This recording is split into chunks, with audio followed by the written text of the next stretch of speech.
Maybe it'll... Global infrastructure is crumbling this evening as the Nintenbyte Podcast continues its unprecedented rise. In cities across the globe, fans are rioting. The Pentagon has issued a statement describing the Nintenbyte Podcast network as a pixel-based prophecy. Some say the rise was foretold, others say it's just a really good podcast. We're talking twisted nipples, milk, and a sock puppet who doesn't talk. It's dangerous to go alone. Watch this. Welcome to the Nintenbyte Podcast, bitch. That's right, ladies and gentlemen, you're watching the greatest Nintendo podcast ever! Yeah! Is that a Joy-Con in your pants, or are you just happy to see us?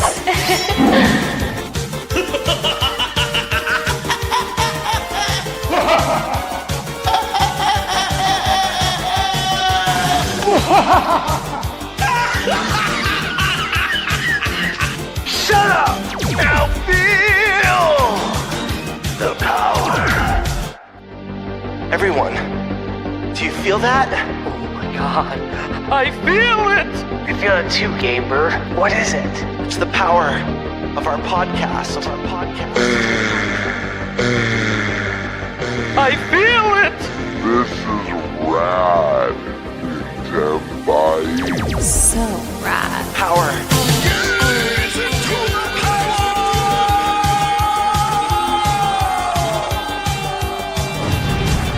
Now bask in their glory. I'm Nintendo Brian. Oh, baby.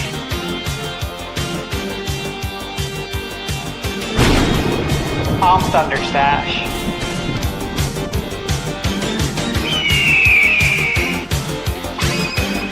I'm GameBird Classic.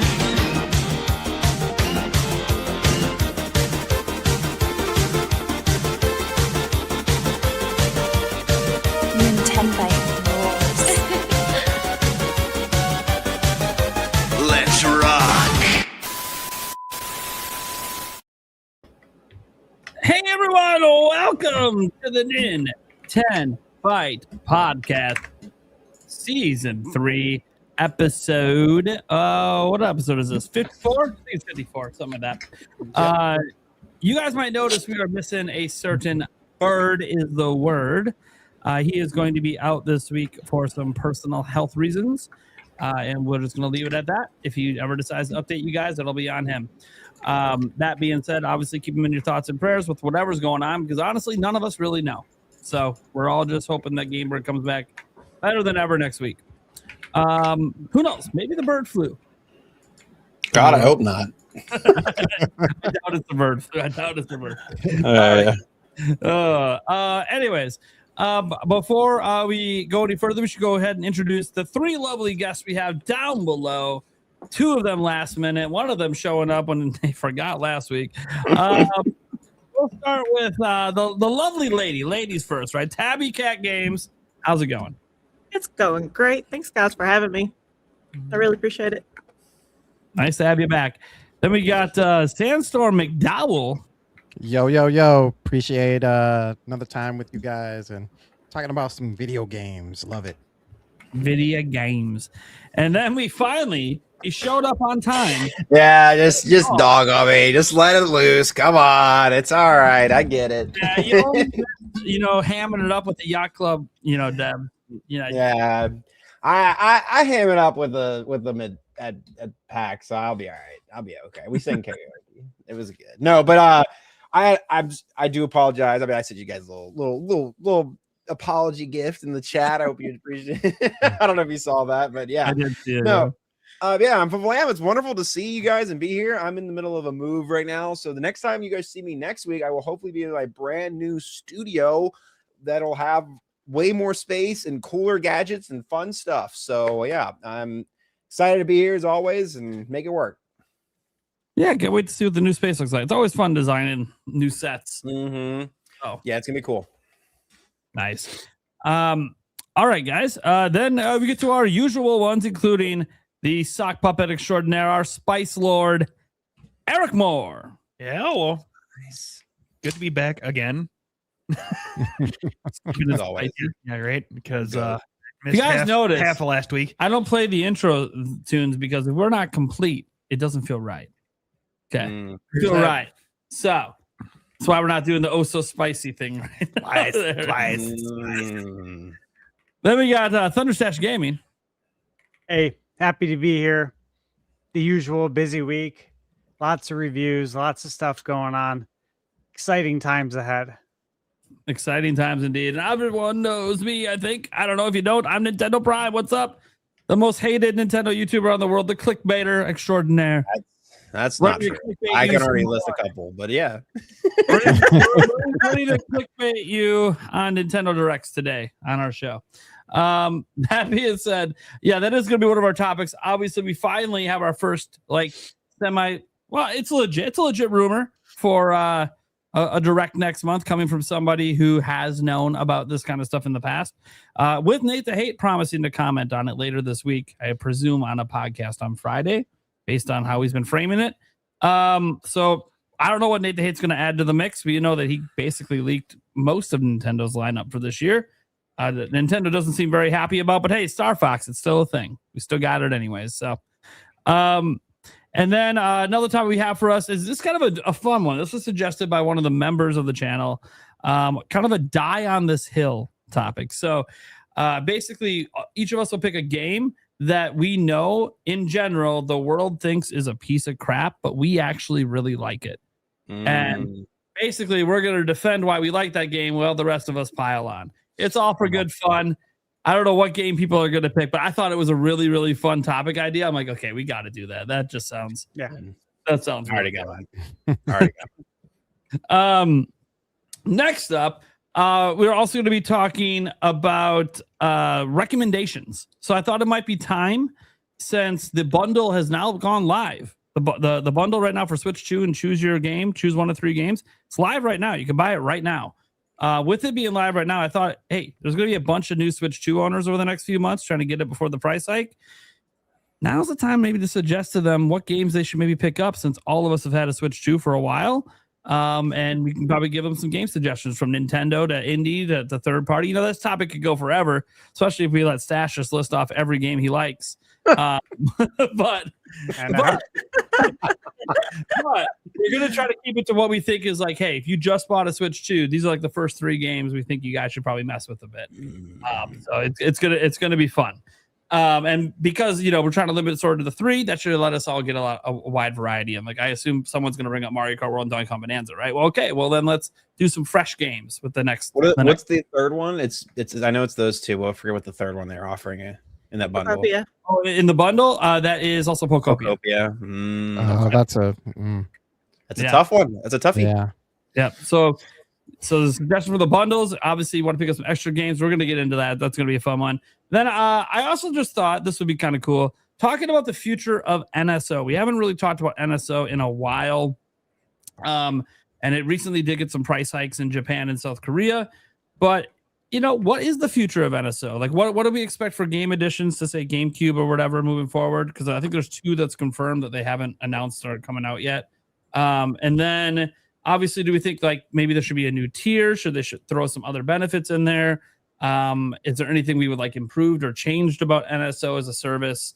And how do we feel like it is today versus when it began all the way back in 2018, September 2018, when we got rid of our ability to have free online? Nintendo, you were the only hope.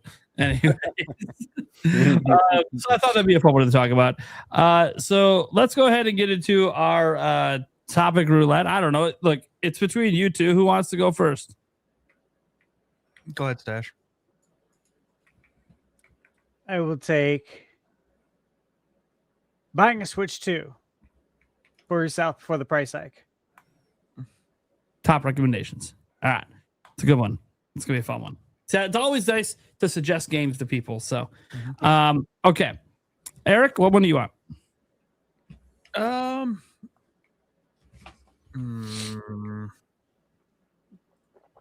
It's tough one. The future of NSO. The future of NSO. All right. So then I'll take the direct topic because someone's got to take it. Yeah. And I guess I do all the reporting on it. So it makes sense that I should take that one. And then I think that just leaves the die on the hill for us, which honestly, it doesn't really matter who takes it because we all just go one by one on that. So, all right. So we'll save that one for the end. That one will be a lot of fun. Okay. So let's go ahead and Stash. What the heck are we talking about, man? All right. Yeah. So Switch 2. Obviously, the price hike's coming, which is a topic in itself, right? Yeah. Which I'm sure we'll touch on a little bit, but you know, it would probably be wise to buy one, I guess, before the price hike. It's going up by $50. However, it's going to come with a free game that is either $70 or $80 that you are very likely to pick up one of those 3 games. So in reality, you're actually saving $20 to $30 by going up in price. That's why I have a hard time with this price hike, because it's like I'm actually saving money, hypothetically. But to be fair, this is before the price hike. The price hike's not till September, so this is just a deal that runs for the summer. Yeah, but who knows how long it will go, and I'm sure they'll probably replace it with one. However, what games, right, would you want to get? That's the whole thing. What would we recommend? Obviously, you know, I have a lot of games I'd recommend. So I want to play cleanup on this. What games would you guys recommend? Who has a list together that would like to go first? I mean, I could pop off 3 quick. This is a real simple. It's a real simple for me. One, I could say, guys, even though most of you guys haven't really had a chance to play it because it doesn't come out till next week, Mina the Hollower. I've been playing it on Switch 2. It's awesome. Shout out to Yacht Club Games, by the way. Thank you for sending me a Switch 2 code. I do appreciate that. But Mina the Hollower, man, I'm telling you guys, something about that, or if you guys have played the new demo of Adventures of Elliot that's about to come out as well, dude, if you love Zelda, you're gonna love these games. They're everything you've been waiting for and top down from a Zelda game, but like it's gonna feel extremely, especially with Mina, I can say for sure, very inventive, very new stuff. There's going to be stuff going on in it that you might think is more like Earthbound or more like some other stuff. Again, we had the devs on last week if you guys want to go back and watch that episode. But yeah, can't suggest that game enough. Now, look, you're going to pick one of the 3. I assume if you're buying a new Switch 2 this summer, you're going to pick one of the 3 big games, right? The 3 highest rated Nintendo published games. Look, my suggestion for one of those 3 is simply just going to be whichever one appeals to you the most. Do you always buy Mario Kart? Well, then you might as well get that one because it's $80, right? So you're going to save the most money by getting that one with the bundle. But if that was already a bundle and it wasn't enough to convince you before, then maybe you're more of a life sim person. Then you're going to want to go Pokopia, or if you like platformers, go with. I would probably grab Duncan Bonanza because, believe it or not, I'm actually replaying and about to beat it for my 2nd time, and you guys know I don't replay games. So the fact that I'm finding it so much fun, even the 2nd time through, all the complaints about how tedious it is, do the 2nd time through, it's even more fun. So yeah, I'm having a blast. So yeah, just so that one, and then for a last game here, just to kind of give you a kickstart. I guess I went indie. Let's go to the AAA space. Let's throw in there. You know what? Just because you can't beat it for the price, Final Fantasy VII Remake Intergrade. If you haven't played that game, pick it up on Switch 2. It's very good on Switch 2.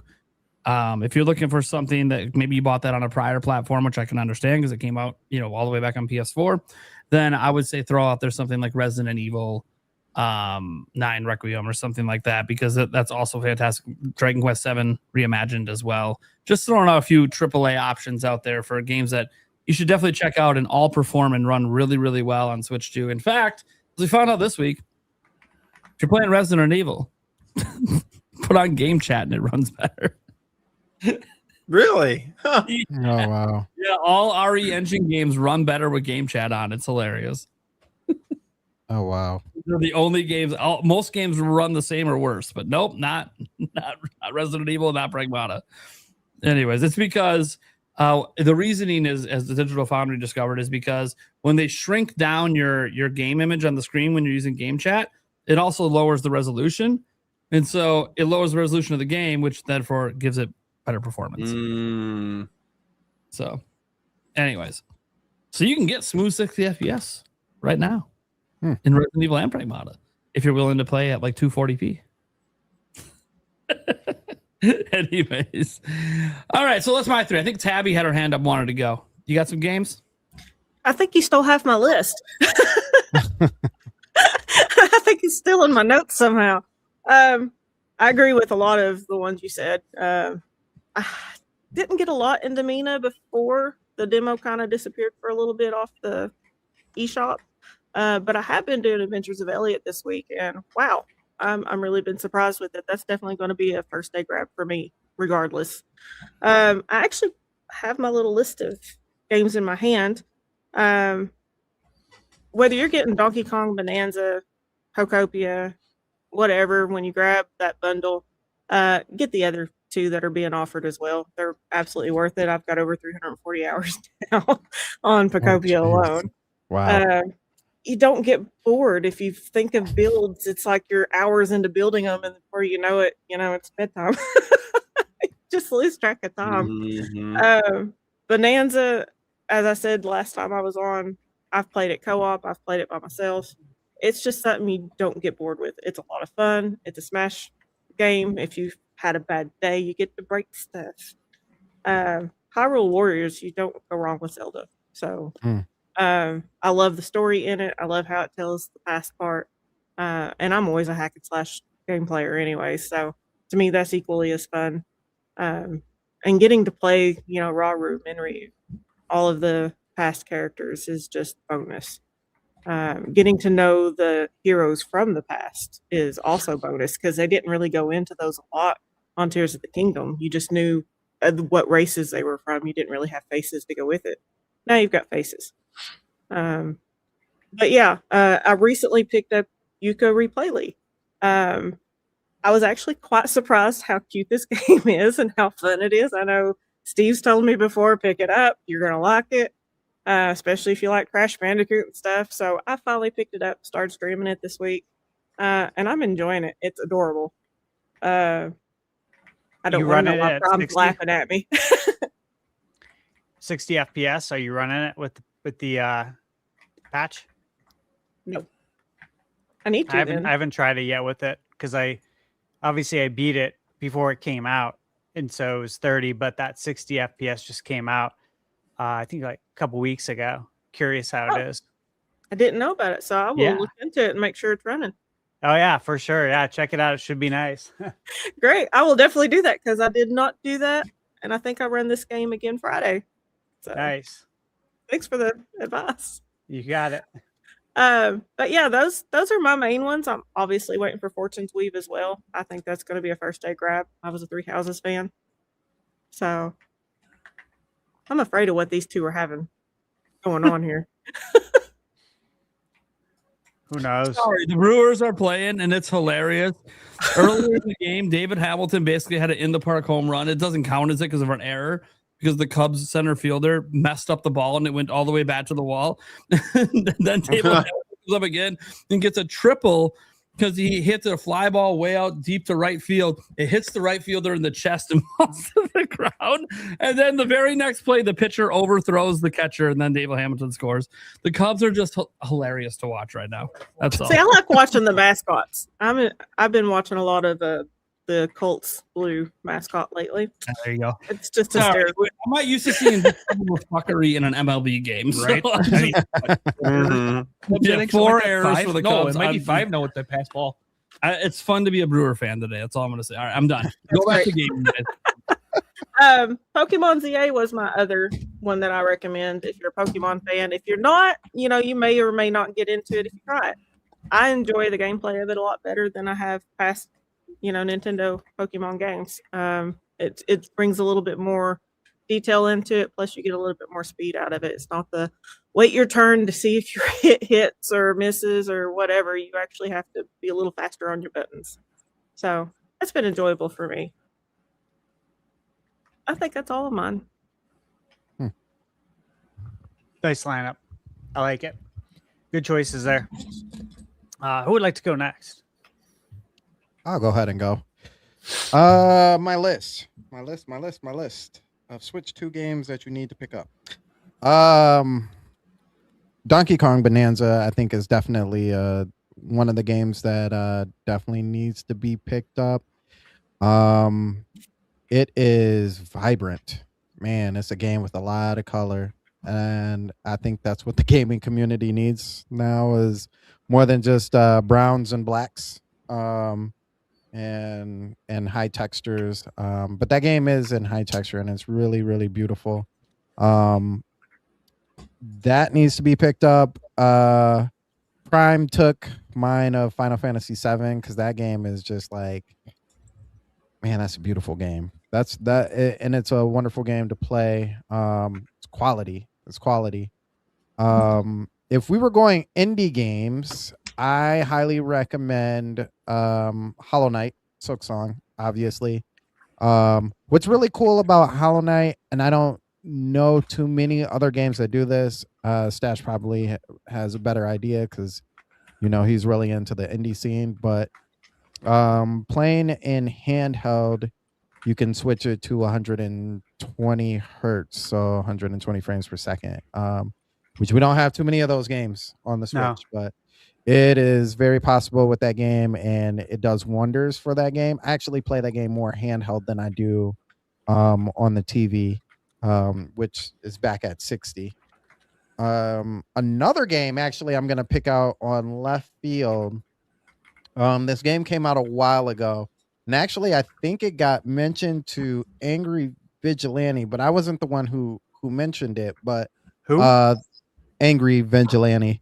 Thumper is man, that's my game. Oh, Thumper, yeah, that's classic. Yeah, and so okay, so we're talking about visuals and all that other stuff, but this does something different. And I guess in the Nintendo scene, this is like playing catch up, but so Thumper is originally 720 60 frames, but now we have the boost mode, so it's now 1080 60 frames on handheld and docked, so you get that increased resolution. But the one thing that I really like about this is the spatial audio. As a matter of fact, the whole reason why I bought not these headphones, but a new set of headphones was really to tap into the spatial audio. I remember that being like a thing that was presented when we first got that big representation of the Switch Direct, and they talked about spatial audio, and it was cool to hear the little galloping going from one ear to the other, even though most of us have regular headphones. But I'm like, I really need to know what exactly that does. And in that game, it just that and Zelda really changing, atmospheric and everything. So I definitely recommend, if you have spatial audio headphones, to pick that game up. And if you don't, they often go on sale, so definitely pick one up. And with that being said, since I spoke of Zelda, Tears of the Kingdom, definitely got to pick up Tears of the Kingdom. Yes, you have to pay, what is it, $5 for the upgrade, but dang, that you won't know unless you play the original Switch with that game. Is that not a free one? I'm sorry, I thought that was a free upgrade. It's free if you have NSO, the top premium tier. So that's probably why I thought it was free, because I paid for that. My bad. Yeah. So, and I got it free too, but right. Yeah, but even just that boost, boy, oh boy, with the HDR and a more solid 60. Oh man, it changes the game. All puns intended. And the last game, I'm actually gonna say, is Cyberpunk. I've played through that game on PC, which from its inception all the way until how everybody loved it at that point. To be honest with you, I liked it all the way through. I know I'm one of those rare few, but the game now, especially on the Switch, I think it blows my mind that game is still, it runs as well as it does for Switch. And it's absolutely a great game. And you get the DLC with it too on top of that. So you're not paying any extra with that pack in at $70.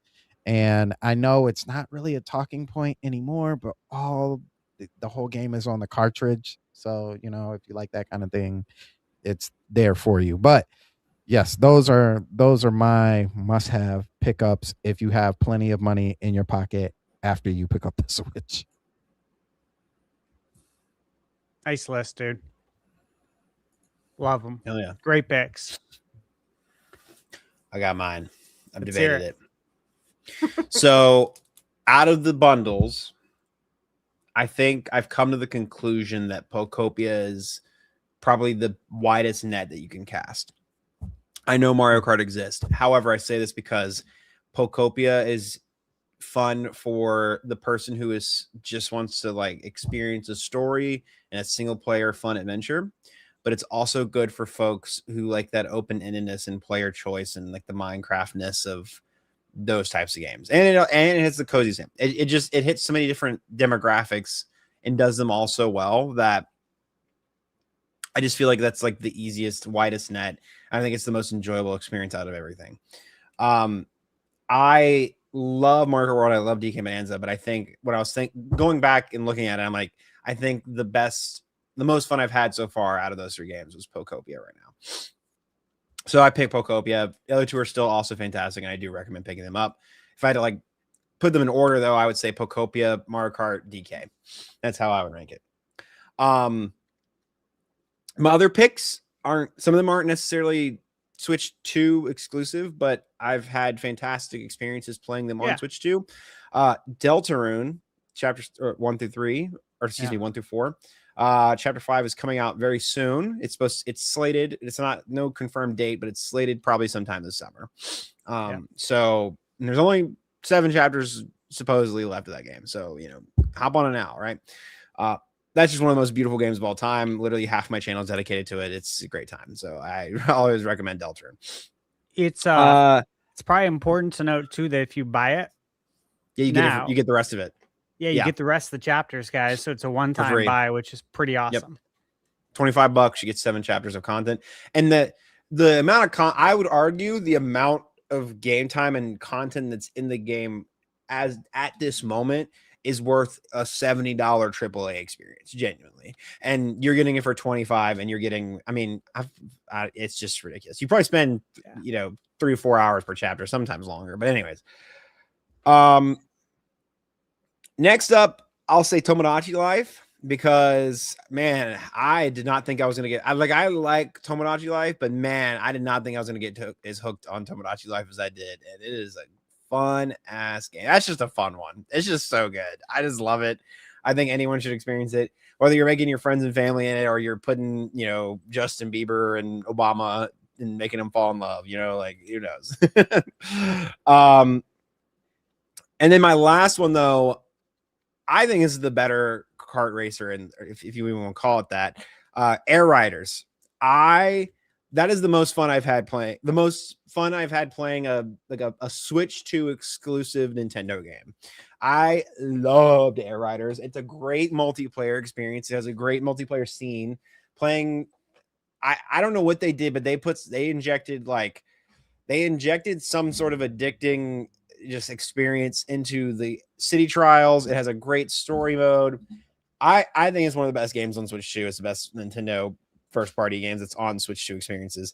And I cannot recommend it more. I think it's like one of my favorite games of the Switch 2 generation so far. Hopefully there's more to come, but it's up there. It's like top 3 for me, if not number 1.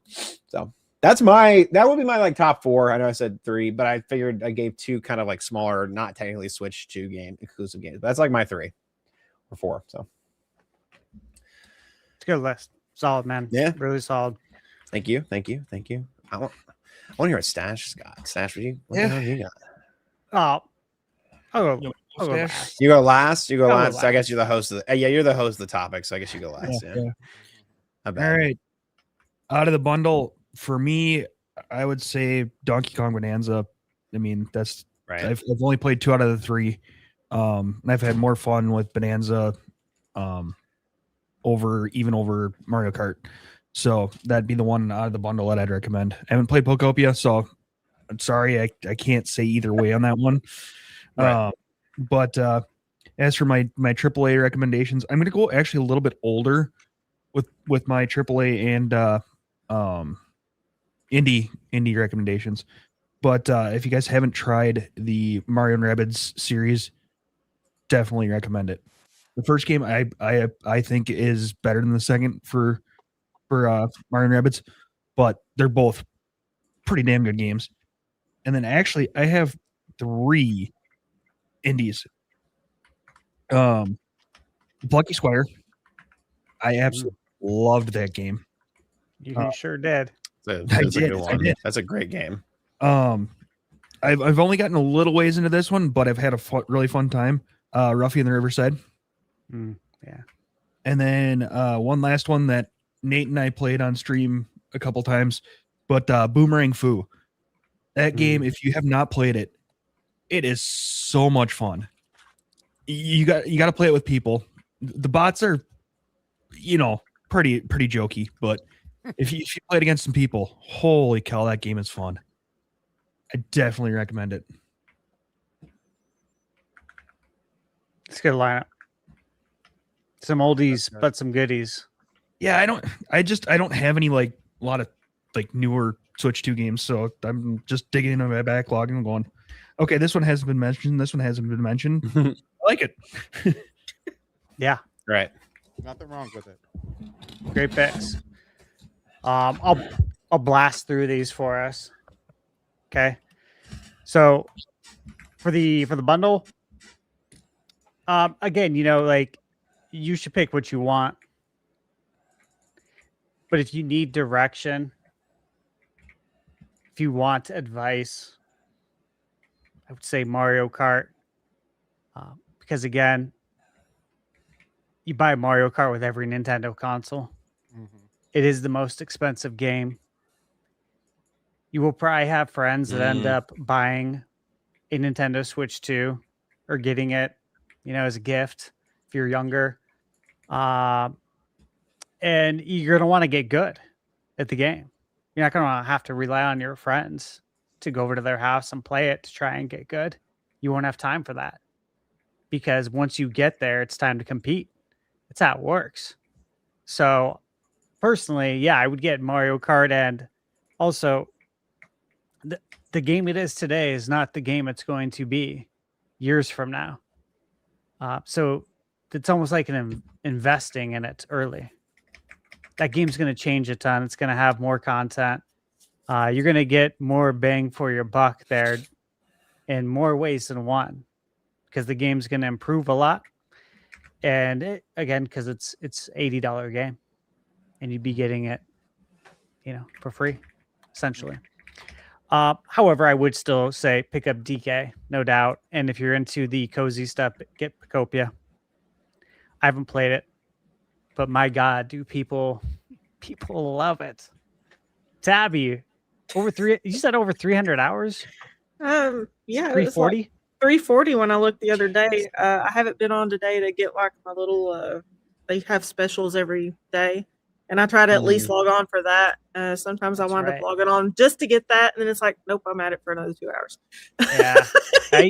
Dude, that gets you. So 2K, in my heyday of playing NBA 2K, they always got the daily logins. And yeah, I know what you mean. You're like, yeah, I'm just going to log in real quick so I can get my free stuff. And then I got to go do this, right? Then it's like, let me see if there's anything else new real quick. It's been a while. I had the Fire Emblem game on the mobile, and I used to do it for that too, or the Pokemon Go for that, and I'd get in trouble at work. I believe that. I believe it. A lot of people actually at Lone Depot were playing the Fire Emblem game. Yeah. I was like, wow, I had no idea people were into this, at my work. So that's cool. Yeah. Okay, so I'll blow through these. Breath of the Wild and Tears. If you don't own it, buy it. Obviously on Switch 2. Again, it's hard to say how you're going into this. If if you don't have a Switch and Switch 2 is your first console, right? Buy all of these Switch 1 games. Pretty much they got free Switch 2 upgrades. So I'm talking like Mario Odyssey, probably New Super Mario Brothers U Deluxe. If you're into Pokemon, get one of the Pokemon games, Scarlet or Violet. Now that it's got that obviously improved frame rate. Mario 3D World, Bowser's Fury. And then again, like you got Breath, Tears, Link's Awakening, Echoes of Wisdom. Link's Awakening and Echoes got free Switch 2 upgrades. So that's a good place to get bang for your buck. Fantasy Life, Michaela's loved that game. That I think had an upgrade for $2.99, if I recall. Again, great bang for your buck there. And you know, it's in the title, The Girl Who Steals Time. That game, if you allow it to, it'll steal your time, like big time. So that's a good one. The Galaxy 1 and 2 HD. 100%. Those, you know, I said in my review as well, there's so much talk about the price of it. And it's like, look, if you go to Metacritic right now, top 10 games of all time, Galaxy 1 and 2 are in the top 5. Just buy it, you know? If you haven't played it, go play these games. And then third party, get Final Fantasy VII Remake, get Rebirth in 2 weeks. Comes out June 3rd. Get that 100%.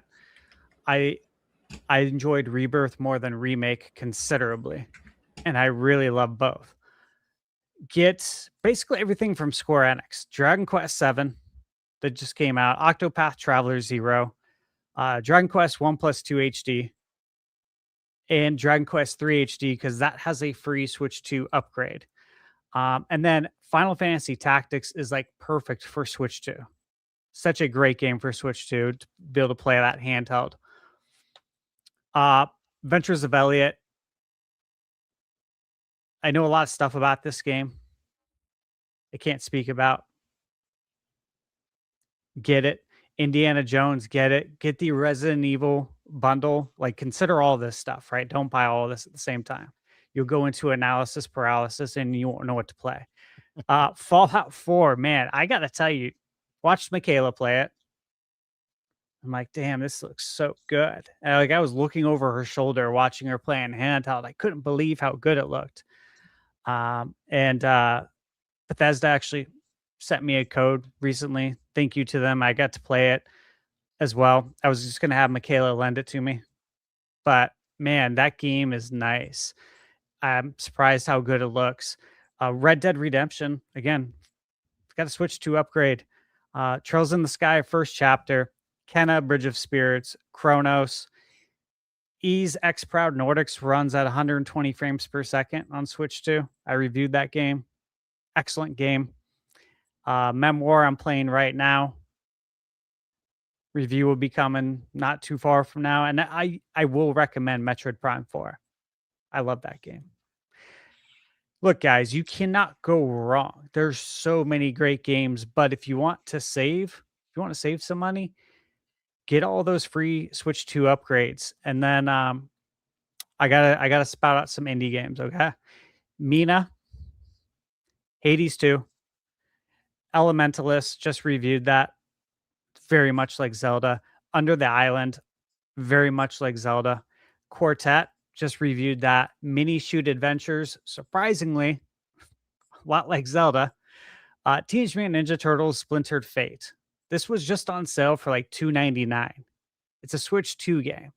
It's basically Turtles meets Hades. So if you like Hades and you like Turtles, you should totally buy this game, especially at that price. That comes with like all the content too, which was crazy. Yooka-Laylee, The Rogue Prince of Persia. If you like roguelites, amazing game. One of the first games I reviewed for Switch 2, Fast Fusion. Dude, that game is awesome if you like F-Zero, if you like Hydro Thunder. excellent game. Again, it's like $15. Hollow Knight got a Switch 2 upgrade. Believe it was a free one. Silk Song, of course. And then Ball X Pit is really cool as well. Again, guy, I reviewed so many indie games. So there's so many I could say, but all of those are absolute bangers. Okay. That's it. You can't go wrong. And I'd also say we're going to talk about it in a little bit, but NSO, really consider getting that. If you're younger and you haven't played a lot of these games on NSO, for instance, let's say, I'm 41. Let's say you're near late teens, early 20s, and you haven't played the NES games and SNES and N64 and all this, GameCube, you should totally get that. The value there is insane, and that alone could keep you busy. I know you'd want to play other games, but hypothetically, that alone could keep you busy. There's people out there who've never played A Link to the Past, Super Mario World, Mario 64, all these games that are on there, you could sink so much time into, and that would give you a crazy bang for your buck. So there you go. I don't know why I raised my hand, but honorable mention. Can I speak, Teach? Honorable mention to a game that also is coming out soon as well, Star Fox. So if you if you're like on the fence about playing the remake of Star Fox, then it is available to you on the eShop as well. So yeah, and please buy it. Yeah, because we need more Star Fox. Exactly. Heck yeah. Stash, good segue into the next topic with your Thanks, get the NSO, get the NSO stuff. So what are we talking about, Eric? Not the NSO? No. No. The future of NSO. NSO has gotten a price hike in Japan and South Korea, and that got Nate thinking, what is the future of NSO? What do we think for upcoming games to the platform? Should the platform add new tiers and expand, maybe include older Switch 1 games like PlayStation Network and Xbox do? How do we feel about the service overall? Where can it get better? And what do we think the future realistically looks like? Tabby, you want to go? Sure. Maybe you don't have to, otherwise we can. Okay. It's fine. I don't have a lot on notes on this because me personally, I'm happy with where NSO is. I have a PlayStation Essential, PlayStation Plus, whatever you want to call it, account. I'm not happy with it. You don't get a lot of good games as far as the free games every month. If you've got the next two tiers, you might get a little bit better games sometimes and access to better games, but it's still super expensive. You're the only person on that account. So in my opinion, I don't think Nintendo should be taking points from PlayStation or Xbox. I think they need to focus more on getting more games out to what we have. I would like to see more of the GameCube games that we were promised finally come out. There's definitely a bigger list of games on the N64 they could be hitting us with. Let's focus more on getting those out and building on the titles they have. I mean, if they got to raise the price a little bit, fine. They're still cheaper than Xbox. They're still cheaper than PlayStation. I have the family expanded account. My brother helps me pay for it because he's also on our account. You can't do that with the other two. So, in my opinion, I think Nintendo needs to keep doing what they're doing to keep it affordable for the families that are here and are for the future people who want to be here. Because if they keep going with those prices, that's just not going to happen. That's all. Nice. FVLAM, you want to go? Yeah, I mean, I just want to echo the GameCube sentiment, man. The GameCube games need to get down there. They announced the other day that they were putting on stuff on the Virtual Boy again. And I was just like, okay, well, now the entire library of this theoretical generation of console, It wasn't really even a thing. It was, but you know what I'm saying. It was more of a gimmick than anything. Is now on this thing, and we still don't even have like more than I don't think there's even 10 GameCube games on there yet. And that library, in my opinion, is so much more vast and diverse, and is literally has full of so much more rich experiences. This doesn't mean to like dunk on the Virtual Boy, but come on, man. We got some franchises. Most of the big franchises started on GameCube. Like a lot of them, not most, sorry. A lot of them did. Like we got Pikmin, we got like what else did we get? I'm trying to think of more on top. Man, we got the Prime series. We got the what's that? What did Animal you say? Crossing. We got Animal Crossing. Technically, it was in 64, but in America, yes, on the GameCube. Yeah, I mean, just Luigi's Mansion. That's one of my favorite games of all time. Love that game. But anyways, all that being said, that'd be great if they ported that on. I think is that one ported? I don't think so. It's ported like as a different experience. But anyways, yeah. So I just think we need that. I don't think there's a lot you can do to improve the experience or like what you can offer. Really, I think it offers a lot of good stuff as a deal. I think obviously, pricing wise, comparatively, it's already at a good deal. But I mean, obviously, if you shave a couple dollars off, it doesn't hurt, right? And I think maybe you could offer some sort of tier or some sort of benefit to people that like maybe pay for the full year in advance. Maybe you can be like, oh, you pay for the full year in advance, you get a cool badge, or like you get a cool icon picture or whatever. I would hate for them to paywall this feature, but I mean, if it means bringing themes to the Switch too, then like so be it. Maybe we can get some themes probably going on, or maybe you don't have to keep paying to have the themes, but to have access and at least set it, you have to have it for at least a month, right? I think that'd be a really cool feature, and have it just like a library of themes, or maybe themes come to the Switch, and there's some basic ones, but if you have the nice NSO tier, you have access to like the full library, and you can just swap them out whenever, or you can buy them individually. So any of those options I think would be fantastic. So yeah, that's where I'm at with it. So short and sweet, nothing. I think it's a pretty damn good service, all things considered, other than lack of GameCube games. Fair enough. Sandstorm. Yeah. So I'm gonna go a little bit wider, but I'm gonna start off close, make my way out. As far as where we are now and what wants to happen, I agree. Well, they're on this side. I agree with both of them. The GameCube needs to be expanded out more. I think we don't really have that like big, to me, that big list of like Nintendo games yet. I'm still personally waiting for Wave Race, still waiting for 1080p 1080 Avalanche. But even if we start expanding out to some of the third parties that had like some of the bigger hits, Beautiful Joe comes to mind.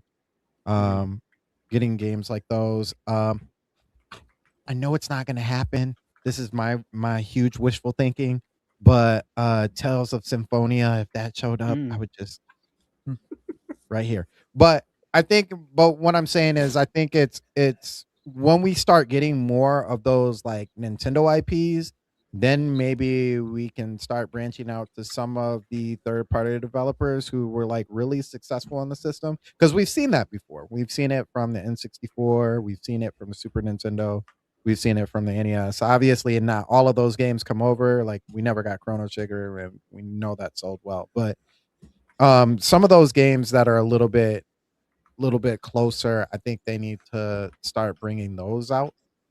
And when we start getting those games, then I feel like every tier has had something that kind of goes along with that generation, if you would. So we got the NES and the Super NES. So there was like two of those together. Then we got the 64 and the Sega Genesis. Both of those went together. I personally, I know Nintendo probably would. I personally don't put the game, the Virtual Boy with the GameCube. I don't think that's it. I would call that a separate initiative.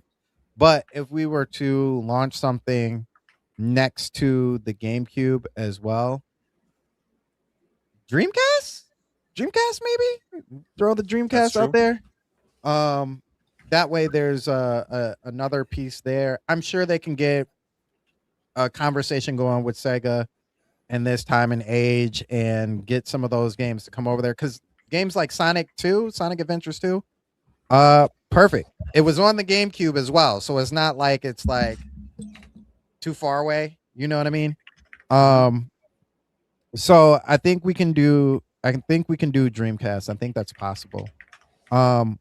If we were talking about trying to get more money out of people, but giving them an incentive to do so, and this is further down the road.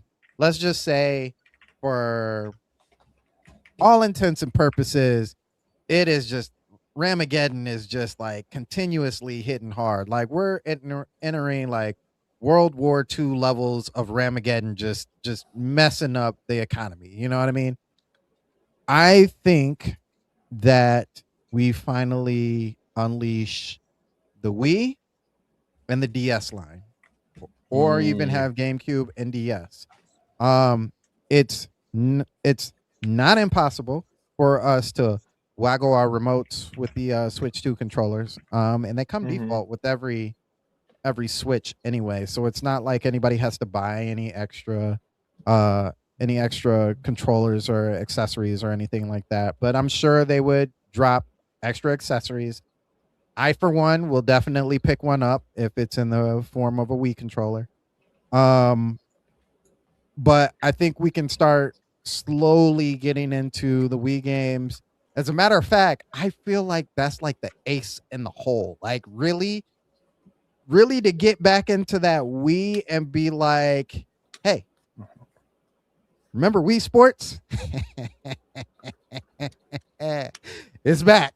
You know, I think that's real easy. I also too think like the DS line.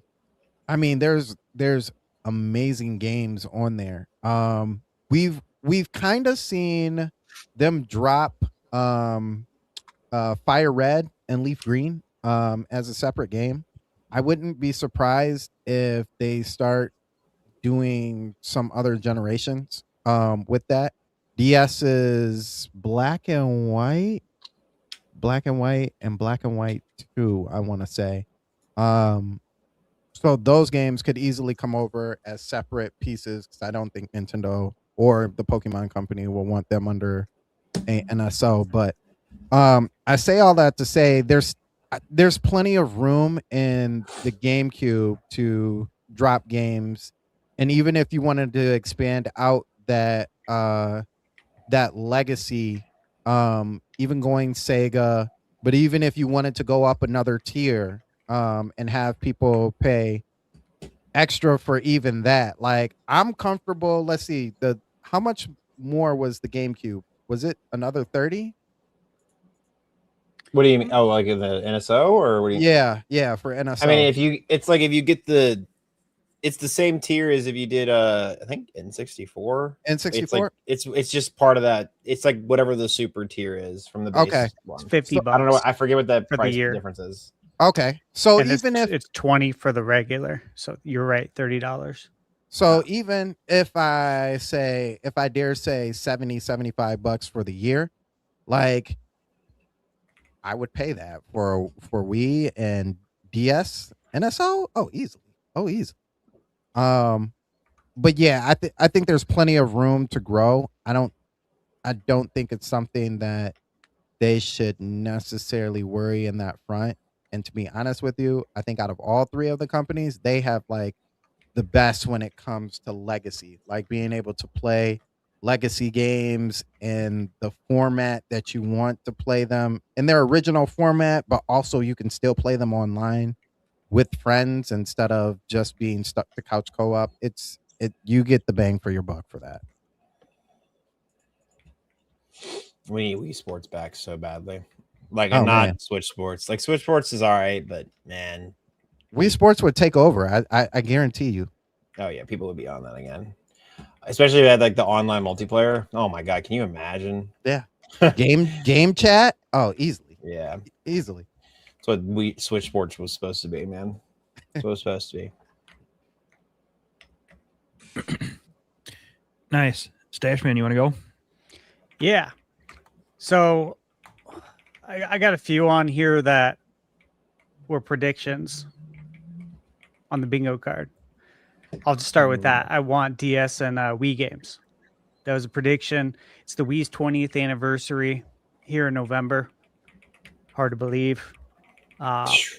Crazy. Yeah, I think I really I believe that's in the plans. Surely, right? Yeah, honestly, I think the Joy-Con, the mouse Joy-Con is going to do wonders for Wii games. Wouldn't be surprised. That was one of the reasons, one of the factors for doing this was knowing that we're going to do this. Because look, Nintendo would know that they're going to be doing Wii and DS games years ago. It's not like they figured it out last Monday. You know what I mean? Yeah. This would have been built into how they build out the Switch too. Because they do long-term planning. So I expect that, guys. And you mentioned Sandstorm. That's like the ace in the hole, and I agree. That was literally what I had also said at the beginning of the year with my prediction on that. That's going to bring so many people in. So many people love the DS and the Wii. I mean, they both sold well over 100 million hardware. Obviously, DS one was at 155, and that'd just be massive. Okay, that would get a lot of casuals back too. Not to say that there's not a lot of casuals, but it would be like the Blue Ocean strategy kind of all over again, potentially. So that aside, I still want to see Mother 3. It's also the 20th anniversary of Mother 3.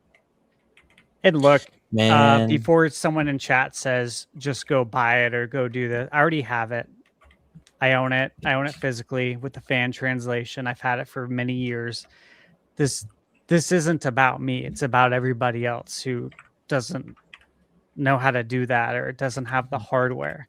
I would just like to see that happen really for everybody else. I've already got my fix.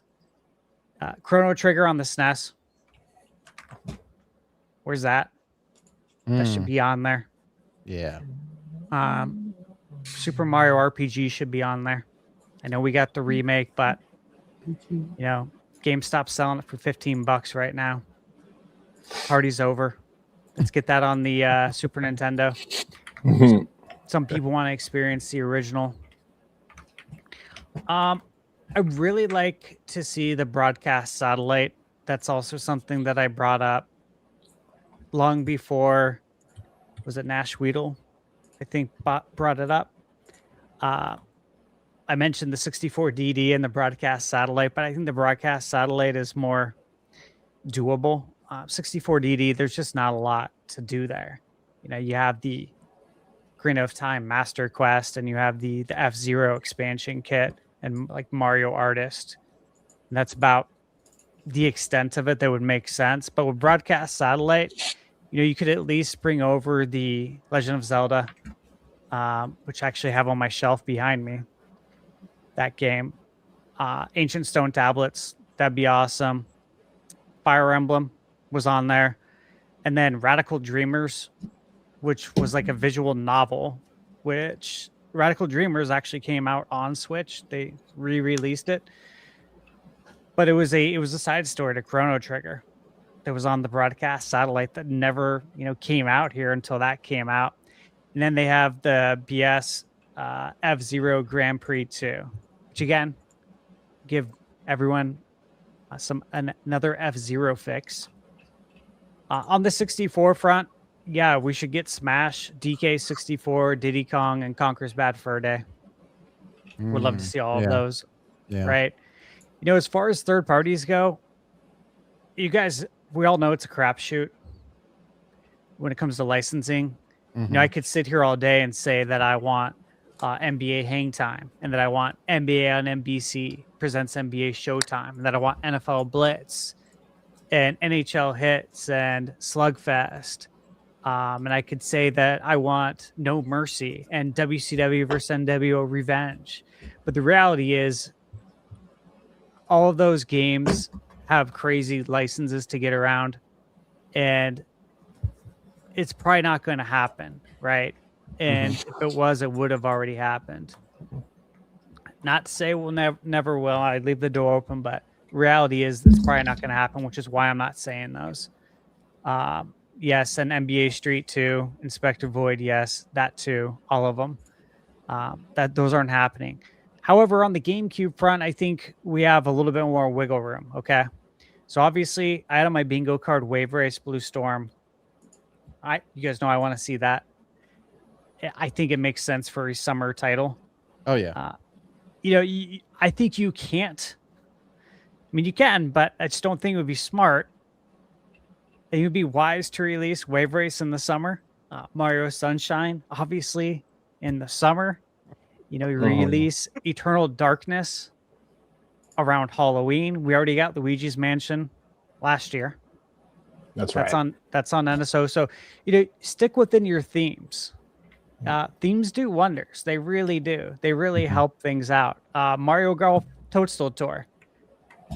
Love that game. Release it during the Masters, right? Fantastic one. Yeah, make it make sense. Mario Baseball. Release it during the playoffs. When the playoffs start, or the World Series, or opening day. Your choice. Especially if Shohei is back at the World Series. You know what I'm saying? Yeah, dude. It's so easy to make it make sense. Sonic Adventure, obviously 1 and 2. I want to see those. Sonic Adventure, again, that is very much feels like a summer title as well, with the game's theme and the music.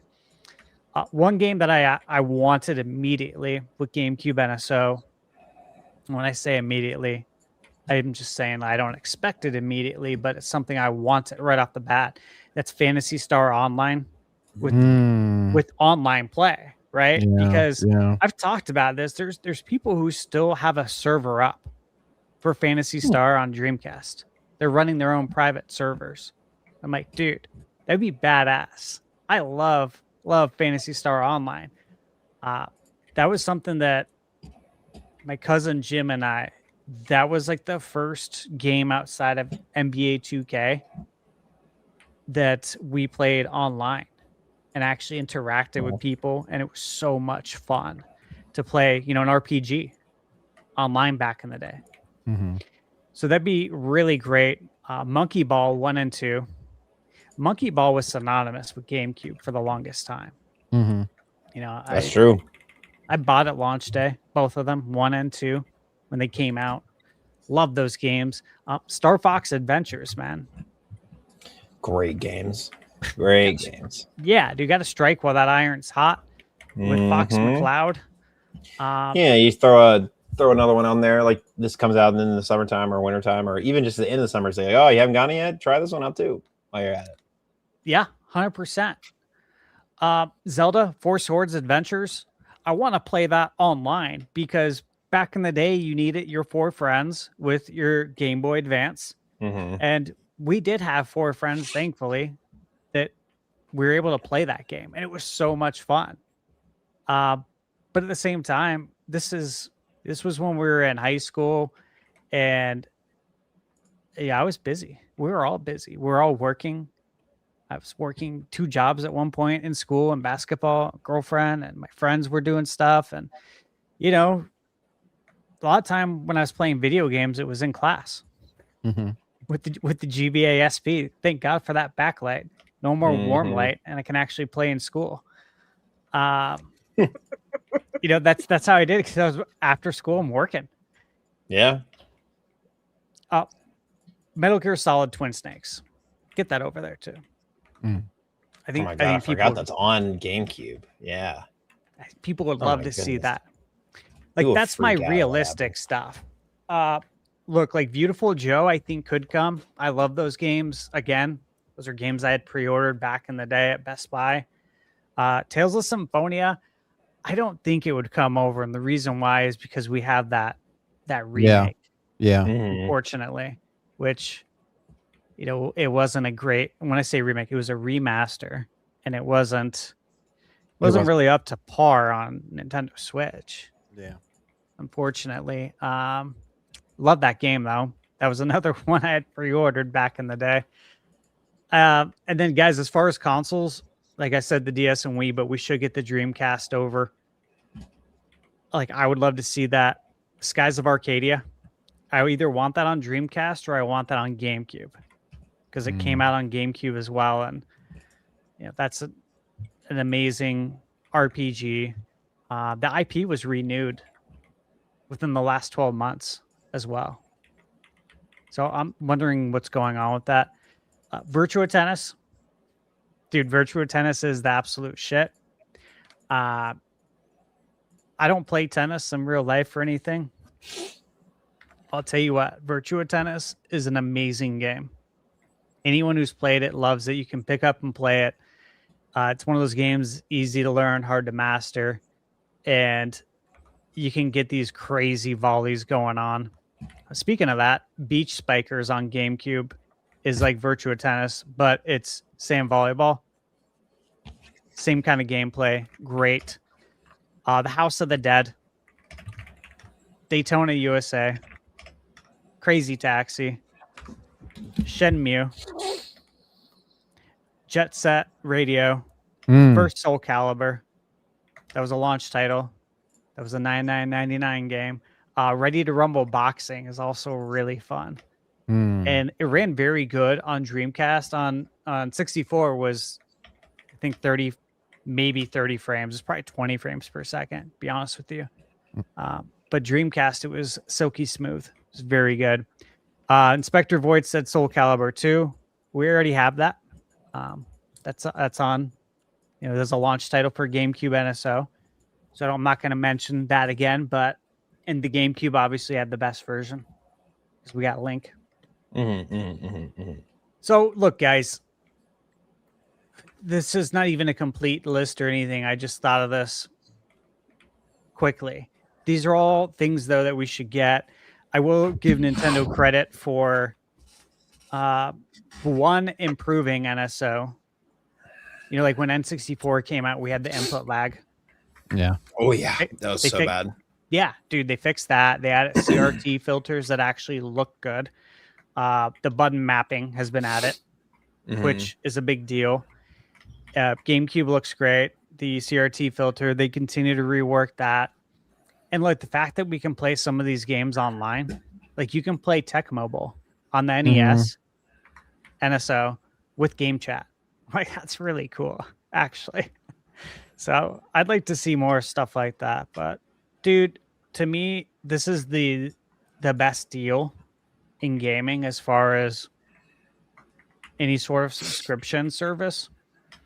Game Pass, obviously. Gutted.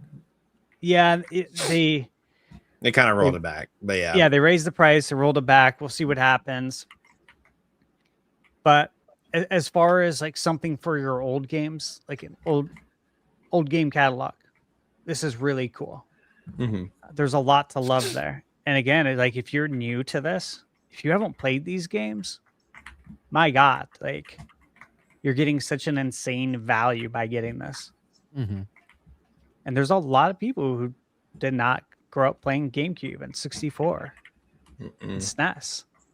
Like think about that. So yeah, I see some folks in chat saying 3DS on the NSO. I think they're just going to continue to grab some games from 3DS and port them over. Yeah. We still need, obviously, Link Between Worlds and Metroid, Samus Returns. Those are two really strong candidates to bring over to Switch 2. I think, obviously, they start with DS and Wii. And I don't think they'd come out at the same time. I don't think they'd drop two consoles. Yeah. But I am curious what they'd release first. Wii or DS. I would hope it would be the Wii, but I would have a feeling that it would be DS. I kind of do too. Yeah, that's kind of like because after seeing the Castlevania Dominus collection, obviously those are DS games, and after seeing just how well that worked out too, Mm-hmm. like like the door's open, man. Yeah. You got to burst through it now. Like, we've seen it. This works great. Let's do it. Let's do it with all the games now.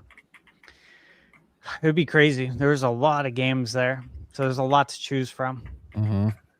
So, what do you guys think? Any other consoles we could add? You want some 3DO? You want some Atari Jaguar?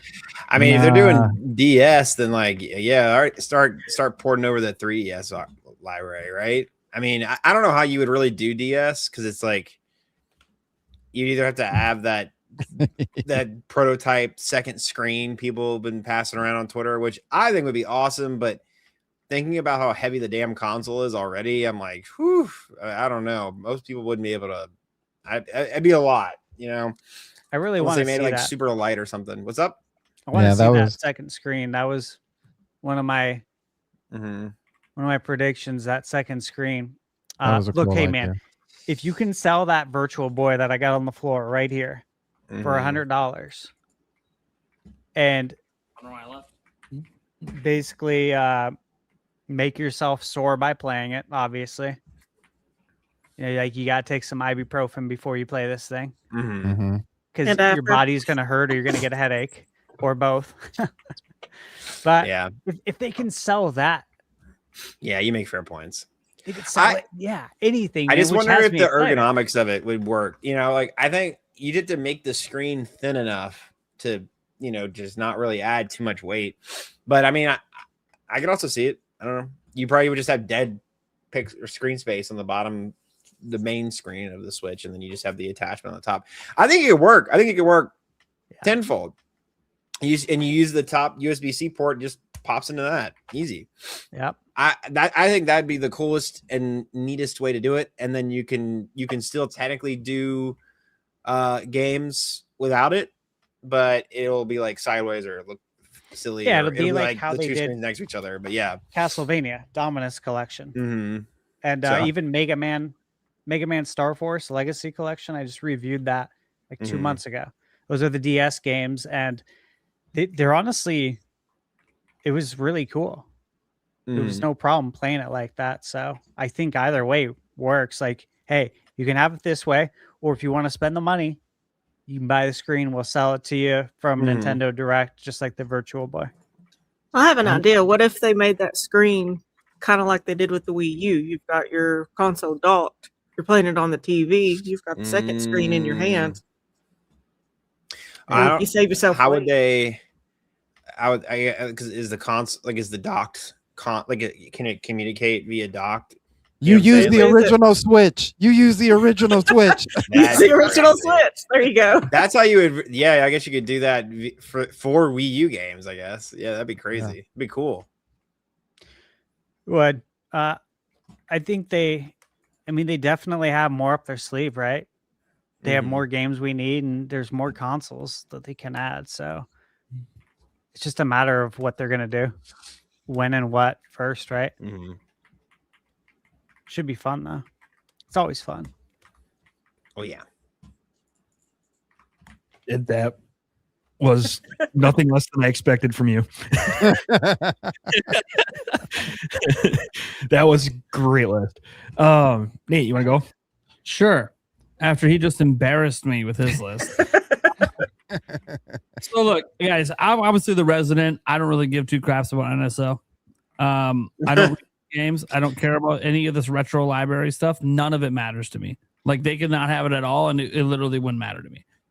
Just like Virtual Console didn't really matter to me much. That being said, I know it matters to a lot of people, right? So I've never been one to be like, oh my God, boo on this stuff. Don't give them what they want. Screw all this. No, we need more GameCube games. That's like the biggest thing right now is they are very, very slow with the GameCube editions, and I don't know why. They haven't even released all the ones they've announced. It's been almost a year. Yep. And we still don't even have all the ones they announced a year ago, back in April of last year. They announced GameCube NSO coming to Switch 2. And we still don't even have all the games they showed off back then. It's I don't understand what they're doing. I don't know why it's taking so long. Maybe they need to dedicate more manpower as the consoles get more complicated, of course, as they start adding the more modern systems. And I get it. We're talking about GameCube, right? Not exactly modern, but a lot more modern than N64, right? Just like if they ever add Wii, if they ever add DS, like you guys were talking about, more modern, it's going to take more effort. So, maybe they need to start putting some more money and some more manpower into it. I don't know. Whatever they need to do to fix the fact that GameCube has literally, as Andres Restart proved to me in a debate on the old podcast, a better library than the N64. And I would yet, have to agree with him on that. it is missing a shitload of games. Yeah. Of course, it's only been here a year, but it's not that it's been here a year. It's been here a year, and they've updated it like once. Like we need to get more additions for GameCube. Setting aside that, one thing that doesn't get talked about very often, but I think is even more essential now that we have Game Chat, is messaging. Why can we not message people like at all? If I want to organize a game chat, I get it. Talk to them on Discord or whatever. It's not like I've had a hard time organizing game chats when I wanted to do it, because obviously you're game chatting with people on your friends list. Those are people that you probably can get a hold of in some other way. But I should be able to separate that. I like to separate, a little bit of pleasure from life. And so sometimes, I want to go on my Xbox and set up a play session of Madden with a buddy of mine. I'll just message him on Xbox instead of texting him. Why? Separation of church and state, lets me enjoy the game and kind of keep that separate from glancing at my phone. I'll give you an example of why I don't always want to glance at my phone, although in this case I need to. You see that? That's red. That's my son's blood sugar. That's called an emergency. We already dealt with it, but that's not the point. The point is I don't always want to look at my phone because it's intertwined. There's too much shit. I like to separate things out sometimes. When I pick up my Switch 2, I just want a game. I don't want to have to pick up my phone to go on Discord and text people to come play with me. I should just be able to hit up my friends list on my Switch 2 and be like, hey man, you up? You want to play a game? Hey, I'm about to Fortnite, about to hop into Mario Kart. You want to come on? So it's just something that's basic, and I don't want to hear about Nintendo, and the reason they don't do it is they're worried about protecting the children. Dude, everyone else has messaging systems. You wipe your responsibilities with the TOS. We know parents are going to suck. It is what it is. You literally have video chat. The excuse is gone. You're letting people hook up cameras and collecting data, I'm sure, from that shit too. So, the excuse is gone. You're letting video chat happen. You let messaging happen. We need messaging. Needs to be there. You have it in your games, for crying out loud. People drawing inappropriate art in Splatoon every day. They're doing the Lord's work, okay? Leave the Splatoon artists alone. I never report. It's funny. There are children running around in this game. Right. They're splashing. They're getting a little too wet in that game. Dude, the AO3 artists are born in a Splatoon lobby. Come on, man. Yeah. So I'm just saying, you already have ways in some of your individual games to like message people and do images and stuff. So like just get off your high horse, let people message so they can set up play sessions and stuff. That's a very basic thing and something I would expect for any subscription service. Because I'm going to be honest, the only reason I have NSO is because I have to. If you took online play away from it and let it be free like it once was, I would not give you a fucking dime for NSO. So what would make me give you a dime? That's where I kind of approach this question, because okay, I don't care about the retro library. The only reason I have it is because you're forcing me. So what would make me not feel bad about paying for this? Give me all of your DLC in the top tier. Yeah, that's good. All of it. Switch 2 updates, Switch 2 edition, top tier. I already bought the base game back on Switch.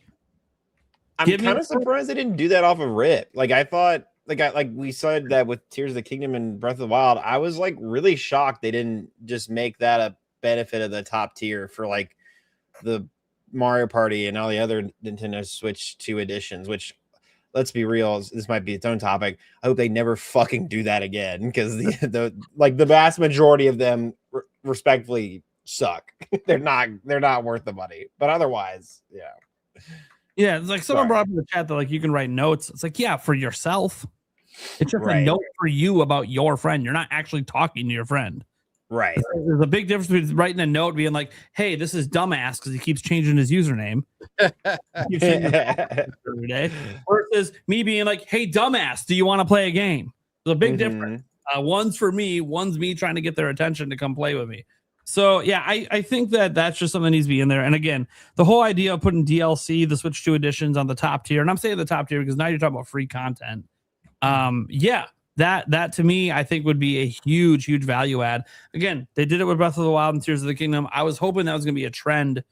We had Mario Kart 8 DLC was that way as well. You got it through NSO. Well, obviously some people bought it, but yeah, I would like to see that, because you do that and all of a sudden it's like, okay, I buy enough Nintendo games that I'm going to play enough of the DLC that it's actually worth the money every year just to get the DLC.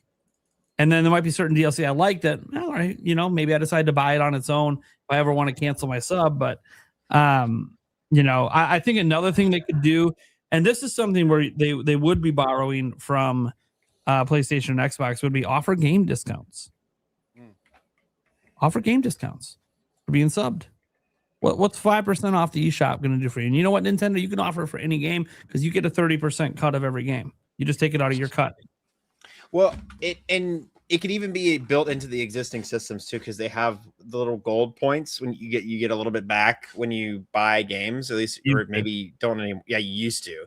So like you could do that. Like you could just give people 5% back of their purchase, which I guess they just kind of stopped doing that recently. But yeah, they stopped the gold coin thing. So I was thinking, hey, just do your own private discounts just for NSO members that.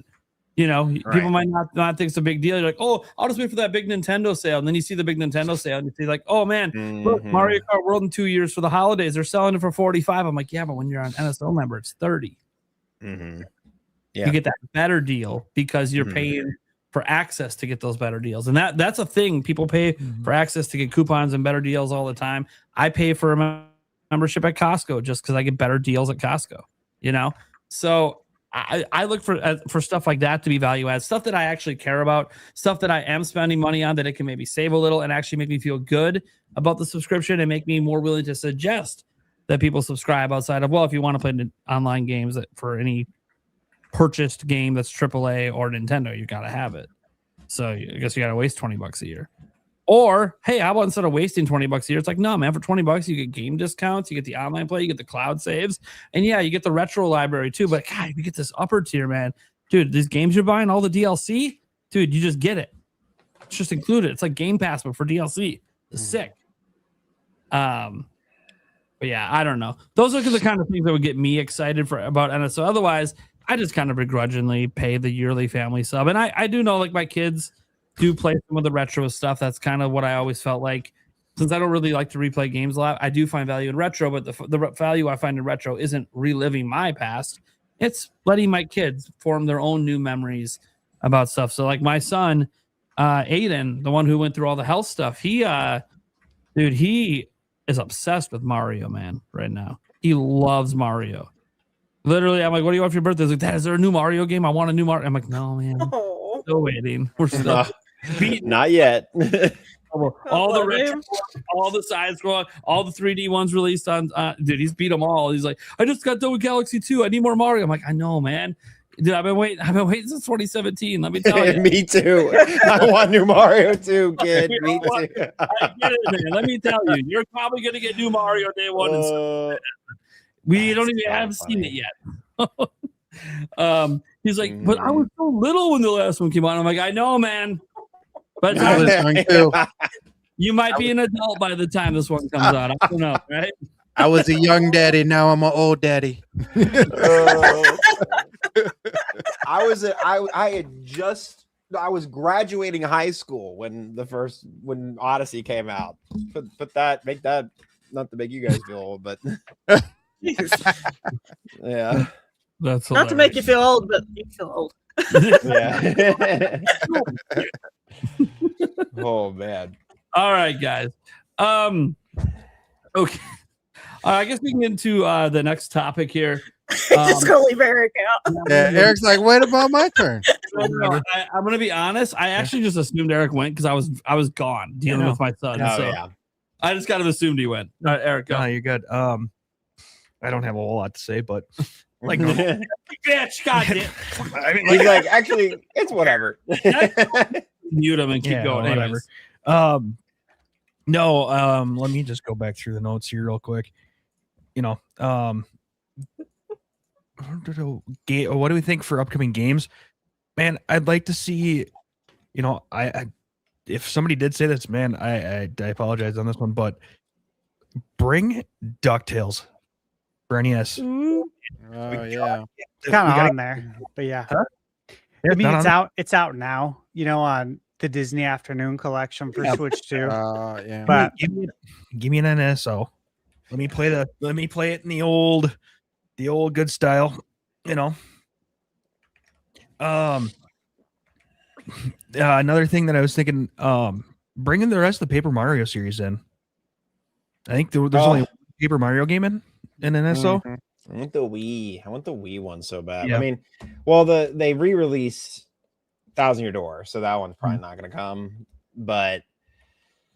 And I think the N64 one is on NSO.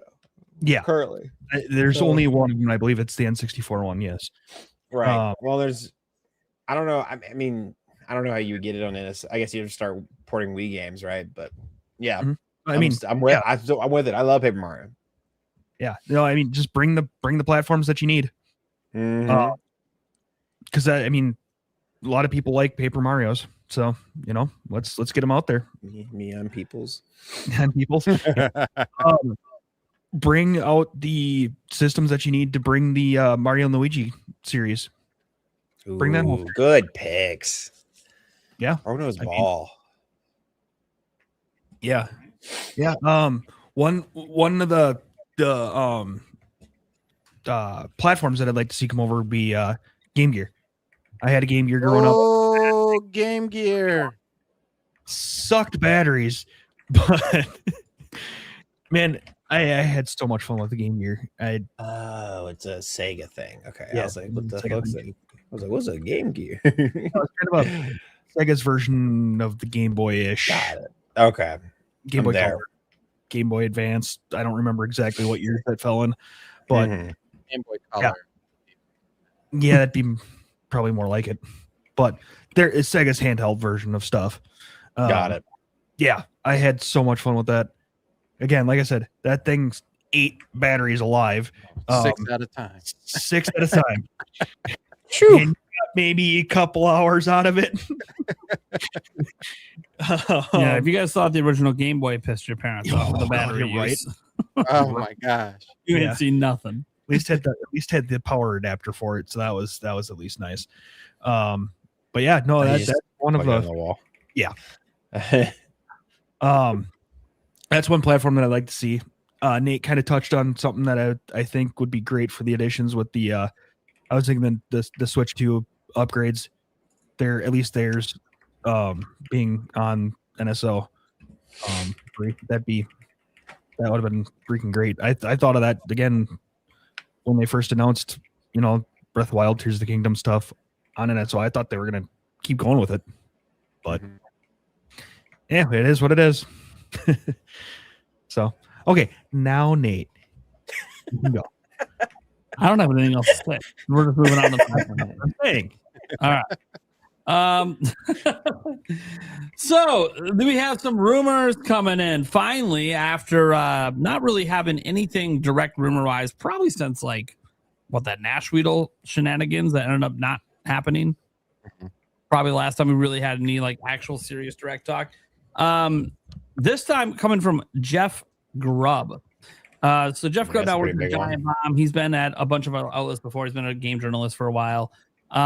Anyways, he went on the Giant Bomb podcast, I believe yesterday, to say that he has heard about a Nintendo Direct, and it is happening sometime in the middle of June, according to his sources. Now, he doesn't 100% know if it's a general or a partner Direct. He says both. He's leaning a little bit towards a general, but that's merely just logic based, right? Like all the games that Nintendo has announced without dates. Nintendo talking about needing a robust lineup at the second half, and then you got to announce that lineup. Third-party games, a lot of them need dates. So just kind of a amalgamation of everything kind of makes sense that, okay, maybe it's going to be a general direct. We'll see. And then you said, let's see here. Furukawa has promised that robust lineup, as I mentioned. But beyond this, it is that time of year, of course, when a lot of games get announced in June. We got the State of Play already announced for June 2nd. We got Summer Game Fest on June 5th. Days of the Devs the same day as well. That usually follows right after or right before Summer Game Fest.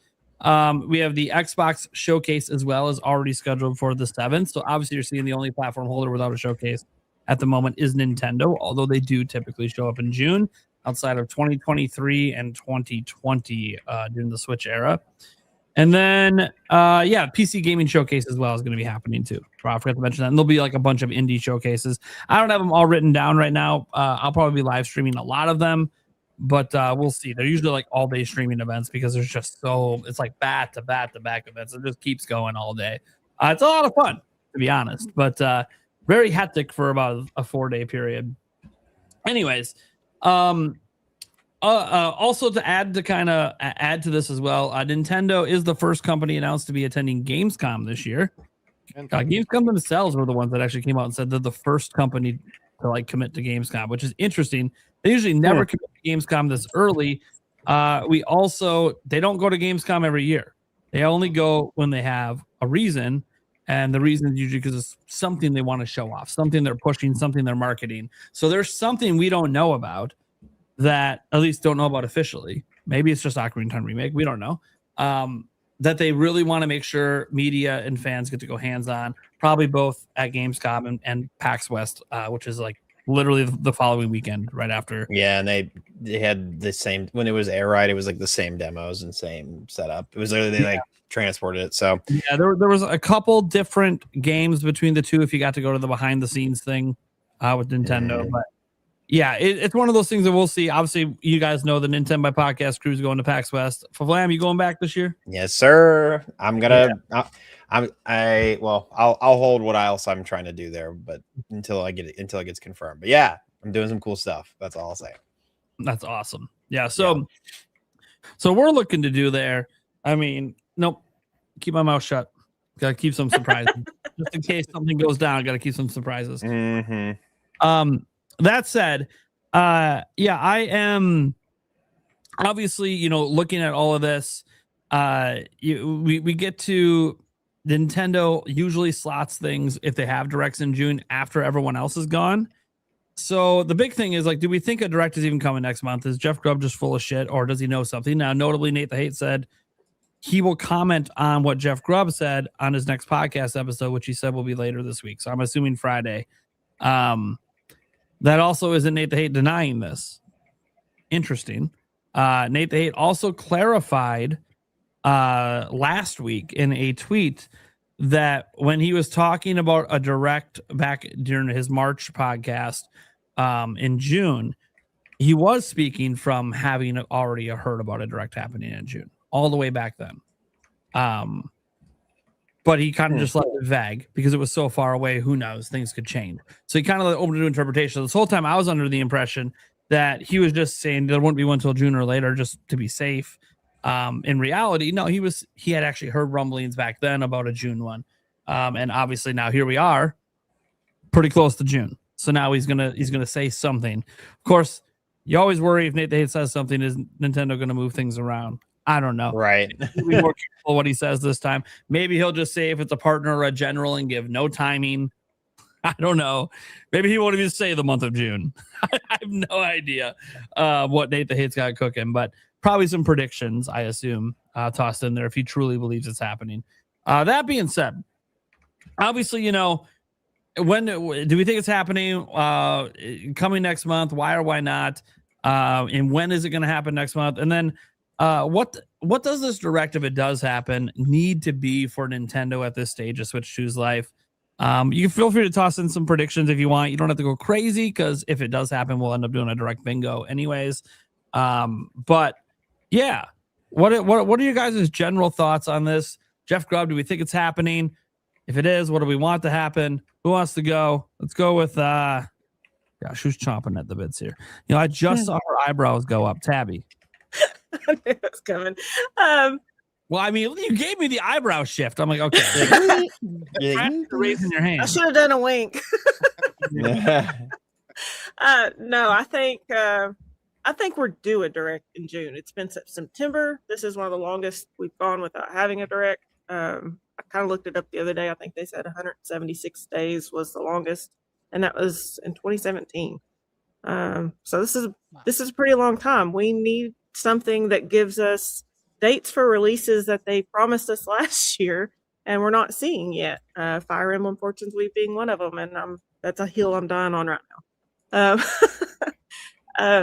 You know, but there are other games that were mentioned. You know, there's GameCube releases we still haven't gotten either. It would be great to get some more information about, you know, either what the holdup is, you know, to say, hey, this is still in development. You know, put that in something, either a today release or a direct.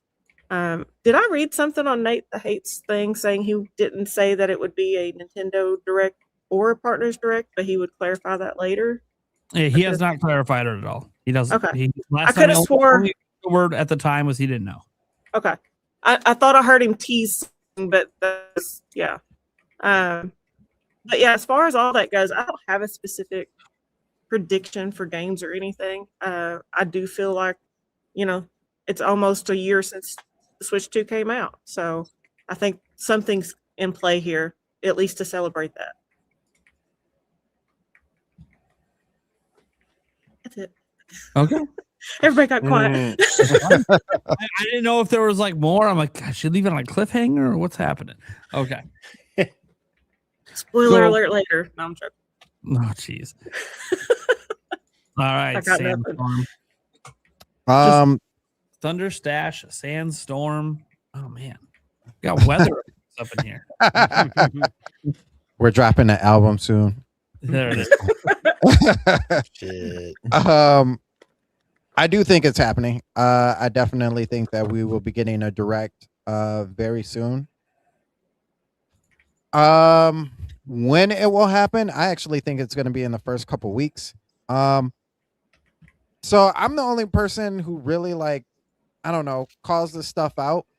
But every time Nintendo usually does a direct, PlayStation does one like soon thereafter, like very soon.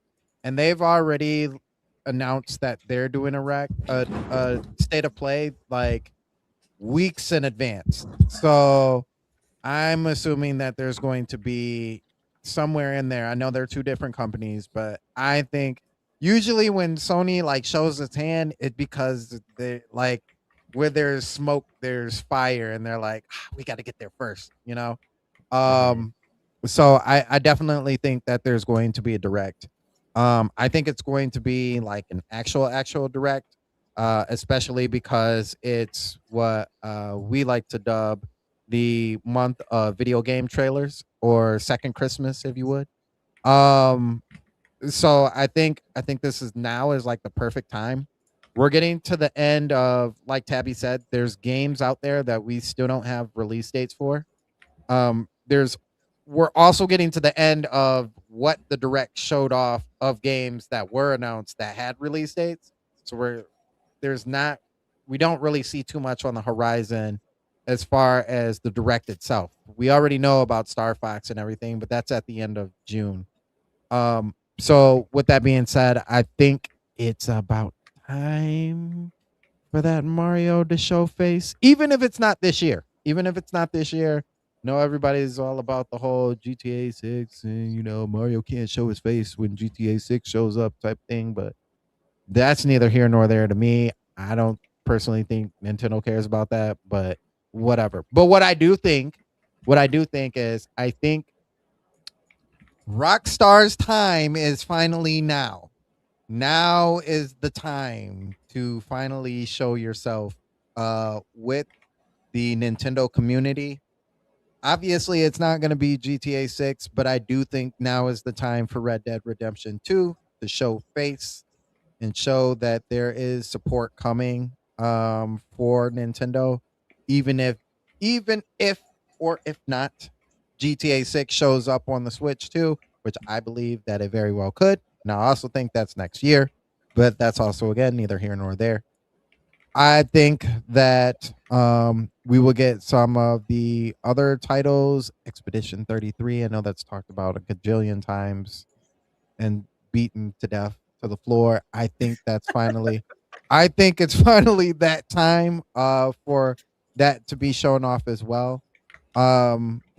We've got more the remake, obviously. The remake of Ocarina of Time.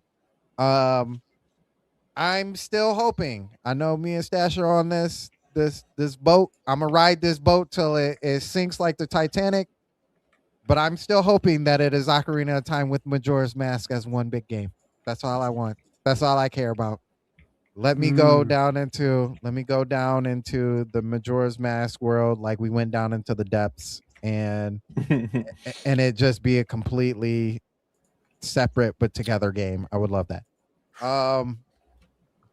I think that this direct will be longer because it's during that season. I think you get a good hour of games, both third party and first party. And I think we get that one more thing because I also too, now that I think about it as I'm talking, Splatoon Raiders is July, right? Is that a July game? I don't. Does it? I think it has. Yeah, I think it's. They have July, but they don't have like a date, right? An actual date. Call our fantasy critic to find out. So we July for 3rd. Yeah. July 3rd. Okay. What are we doing? We're a Nintendo podcast. We don't know. Because I have it on my Excel list. What do you mean? We have release dates for this. Anyway. I had to plug the fantasy critic. So so we've got June, we've got July, and everything else is just like a little murky. And we know Nintendo to like drop at least one game a month, something new a month. And so I think we're going to kind of see what that slate looks like as far as August, September, October might be blurred a little bit. Pokemon doesn't come out this year. That's a next year title. So we get something for September, October. We finally get when Fire Emblem is coming out. I actually think I'm going to say that's the October or September game, while Ocarina of Time is the holiday title. But I do think that we get like a big run through, and knowing Nintendo and knowing them well enough, they'll say that this is all the games that are coming slated for this year, but they will slide games in that are coming for the beginning of next year as well too. Dust Bloods is another game I completely forgot. We don't know anything besides that original trailer about that game and the I forgot what they called it with talking with the directors on the Nintendo app. But outside of that, like we don't have really any information about that. Elder Scrolls obviously is another game that comes up. I'm more interested in Dust Bloods than I am of Elder Scrolls, but those games both have to show up at some point, and you would think that there would be some space between the two because they're one, both from software games, and two, they kind of look like they're fundamentally the same. So putting a little space in between those two makes sense to me. So yeah, I think there's going to be one, and I think it's going to be a bigger one. Do I think everybody's going to be happy with everything they show off? No, not at all. So something's going to get missed, and people aren't going to be happy about it. But I think for an overall showing, I'm calling in my way too early prediction that it's probably going to be a solid, for me, a solid 8.5, 9, touching 9 direct.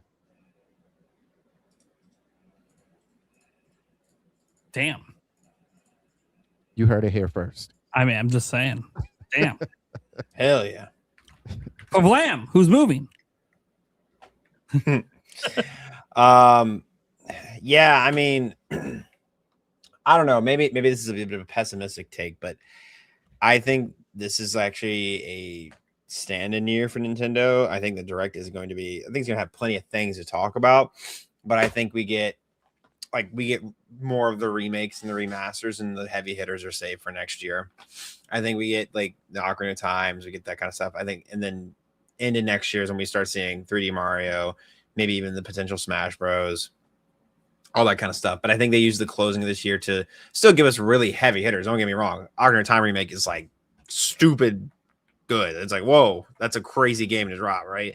But I think we see like the original, air quotes, original IP start to really drop in 2027. All that being said, I still think we get some fantastic picks through the summer.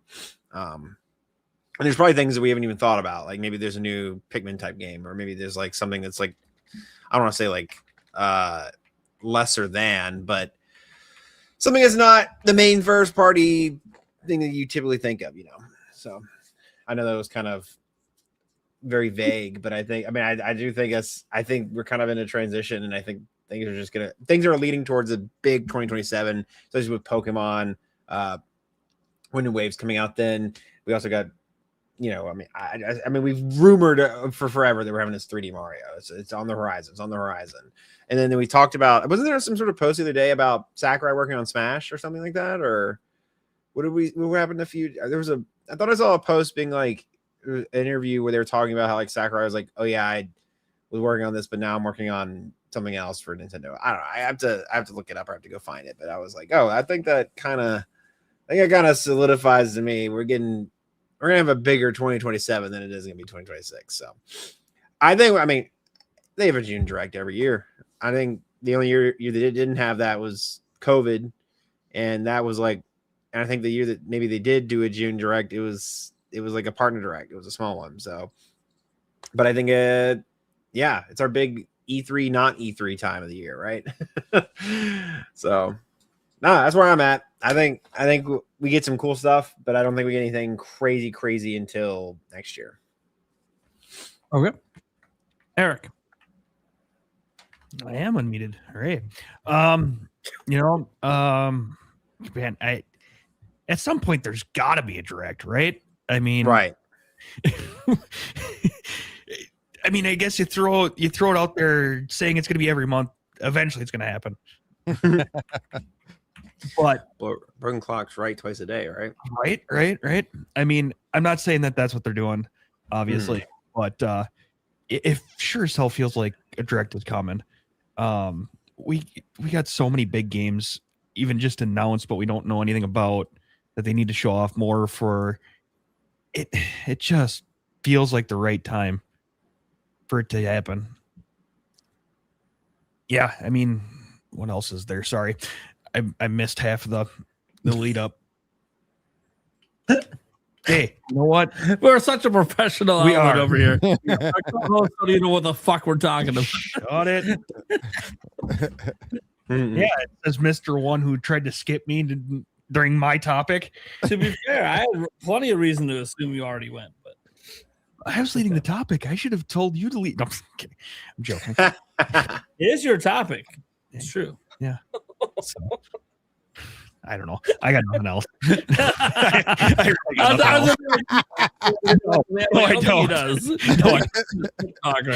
I don't. No, I don't. I just like giving you shit. So. He's about to give me shit. He's got nothing to add. All right, Stash. What do you think? What are your thoughts? Okay, so I'm just going to preface it by saying that my answer has not changed. I didn't think so. This whole year, June.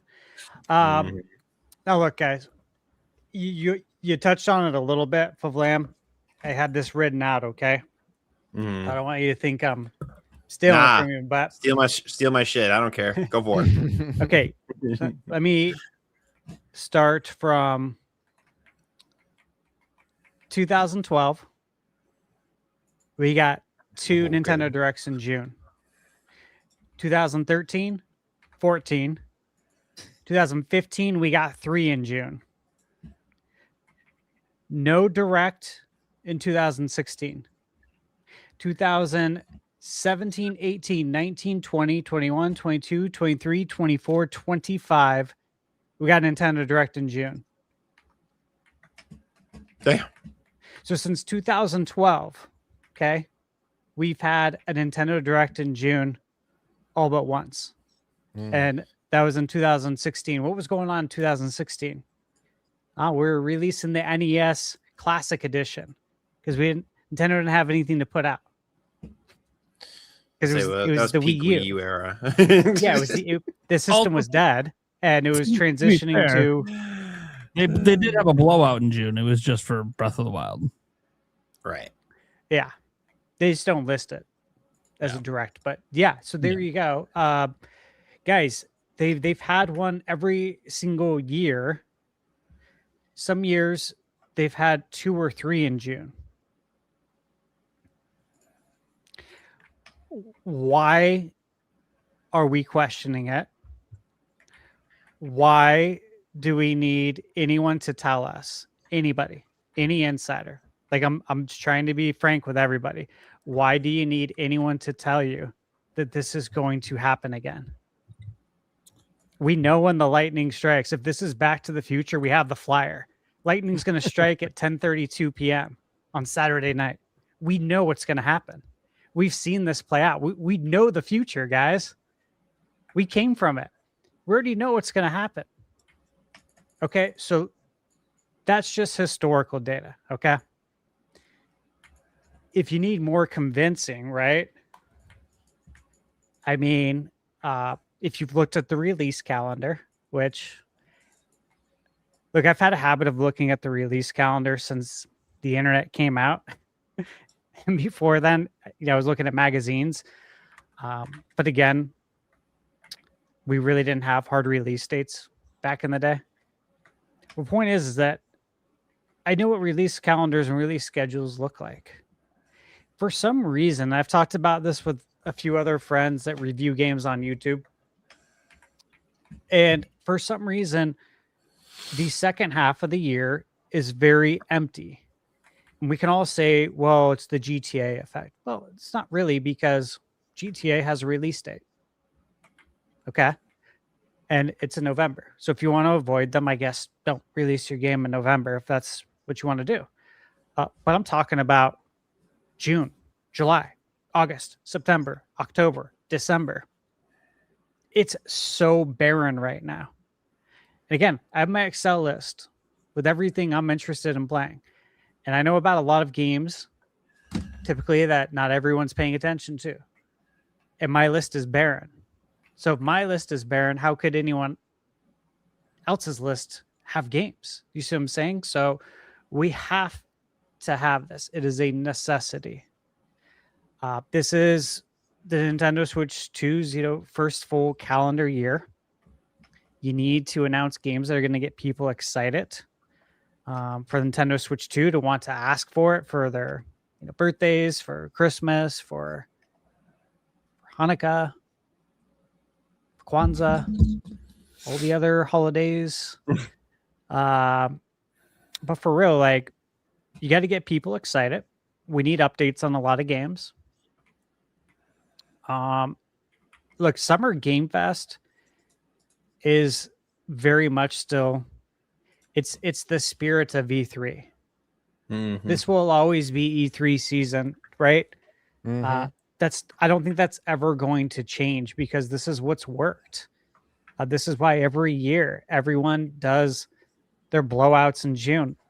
Like, guys, if we looked at Sony, I just listed off all those directs. If we looked at all the times Sony held something in June, I'm almost for certain it's every single year. Xbox, again, almost for certain it's every single year. So this is like nothing new. This is always going to happen. So Nate asked, do you think it's happening? Why or why not? I think I answered that. Is it happening in June? I think I answered that. And what does it need to be? It needs to be excitement. Again, it needs to get everyone excited. I do think Zelda, good chance. If not, September, like usual, right? It's really important because we got the movie coming out, and you want to build that excitement for the movie and start ramping up for that. There's going to be a trailer at some point this year. Build excitement for it, and people are going to want to know if there's a new Zelda game on Switch 2 yet, or is it just Breath of the Wild and Tears of the Kingdom with better graphics? That's how people are going to think about it in their head, is that these are just Switch games with better graphics. Granted, they're amazing, but people will minimize it, and they're going to want to know if there's actually something to play. And again, what's great, man, look, Ocarina of Time came out in 98. It was a long time ago, November 98. Again, we were talking about it earlier about all the young kids who've never played GameCube. I mean, if you're 20 years old, the Wii, like, you weren't even out yet. You know what I'm saying? Mm-hmm. The Wii's 20 years old this year. So what about GameCube? What about N64 and Super Nintendo and all that? So Ocarina of Time, it's old, man. Kids aren't willing to go back and play that. They're not willing to deal with that frame rate. For us, it's like nothing. Yeah. But there were times where Ocarina of Time ran between 14 and 18 frames per second during action-heavy sequences. And I know this because I've quoted it quite a few times when I'm doing reviews of games and people are complaining about 30 frames. I'm like, hey, look, we lived through 14 to 18. This game got a 99. It's the highest rated game of all time. Take it easy. Frame rate's not everything. Okay. It's important. Sure. It's not everything. So, we got to know what to be excited about for the holiday. All that stuff's coming. All the updates. You guys listed all the games, the Dust Bloods, Elden Ring, the third party stuff, all of that. There's a lot going on, man. There's a lot going on. And there's so many showcases. Like, Nate, you mentioned a couple. For instance, like Indie Quest is something I'm really excited for. I reposted about it today. The Gaming Shelf, Taylor Hoyt's doing that. That's May 28th at 5. And then I just saw today, Insider Gaming website. Was it Tom guy worked there, right? Tom Henderson. Yeah. Tom Henderson. They're doing a showcase the same day at noon. So they're doing one at noon on May 28th, 50 plus indies and 12 plus premieres. And then Indie Quest is at 5 p.m. that day Pacific, 35 plus new trailers, 6 world premieres. That's on May 28th. Right. And then, then it's like State of Play on the 2nd. Right. And we all know that's over an hour. I looked at the blog. Doesn't say it's 60 minutes, says it's more than an hour. So who knows how long that'll be, but obviously Summer Game Fest, the Future Game Show, Wholesome Direct, Day of the Devs, PC Gaming Showcase, Xbox Showcase. There's like so much coming up. And Nintendo's got to show their hand too with everybody else. This is what we do in June. Like E3 may be dead, but it's definitely not forgotten. It'll always be in June, man. This is our Christmas in June. This is what we all look forward to. Every year we look forward to this since we were kids. I remember being in high school, like so excited for E3. Middle school, actually. I think I've talked about it before, that issue of Nintendo Power that had like Mario on the cover. It was for the E3. It was in like 90. I think it was E3 98 because I was in 8th grade. And I remember being in my science teacher's class, Miss Wilhelmy, and like I'd have my 3-ring binder open with the Nintendo Power inserted in there. I can't tell you how many times like I just stared at these screenshots because we didn't have gameplay, and we kind of did, like, you had to download the QuickTime videos back then, and man, that was gonna take like a year. Seriously. So I just think about that. It's like this has been going on most of my life. Like a majority of it. E3 has been going on since like 95. And I think it'll just forever be in June, guys. And I think it works out for all these companies, right? It must. 6 months till Christmas, pretty much. Yep. Good timing. Yeah, it's just the perfect ramp for everybody. Just seems to really work out. Everyone's able to to get out and meet in one place. It's always in LA. It used to be in, where else was it? Wasn't it in Vegas a couple of times and maybe Atlanta? I think, yeah. And then Back in they the just day? kind of just kept it to LA for the longest time, which was a huge miss in my opinion. It should have went everywhere. Atlanta, I wish, man. and Santa Monica. Ah, yeah. Atlanta, man, that was back in the day, wasn't it? Yeah. Well, Jeez. that was late 90s. I said they don't ever Can do you anything. 97, I mean- 98 was in Atlanta. I can't believe I remember that. Wow. God. Yeah, wow. A long time ago. 97, 98 was Atlanta. 2007 is when they did Santa Monica. They did it at Barker Hangar. Otherwise, it's always been at the convention center outside of those 3 years. Yeah, it's gonna be fun, man. I'm excited. I'm really excited for all of this. There's so much to watch. I feel like I'm using Nate, and Eric, like Google Calendar for Summer Game Fest, like we did. Oh yeah. I'm using it for that, but I'm like, you know what? I'm gonna be so busy like the week before. I need to add all of these showcases to that calendar too, so I don't miss it. Because I don't want to miss any of this stuff. Indie Quest last year was really good. Lots of great games. So I'm interested to see, because these are games I know I'm going to be reviewing. It's almost like I have to watch these. Otherwise I'm going to miss out on my work. Mhm. What do you guys think though? What do you think about all these showcases? Like, you can try and It's tune in just- for all of them?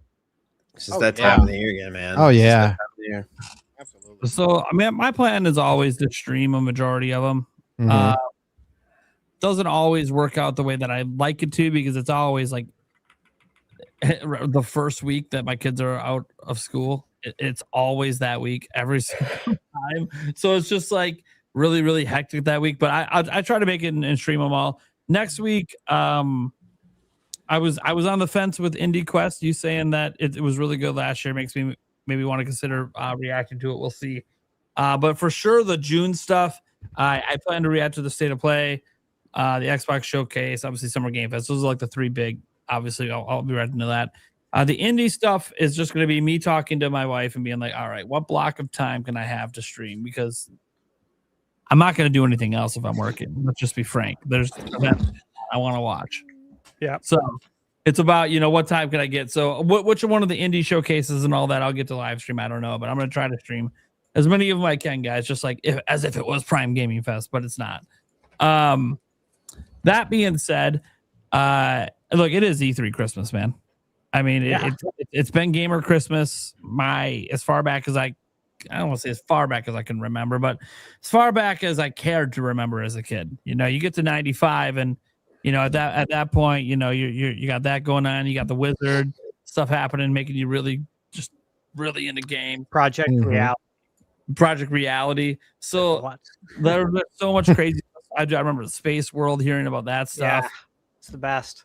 And so I've always viewed this time of year as a gamer Christmas, and over time I became more and more appreciative that it wasn't just game announcements.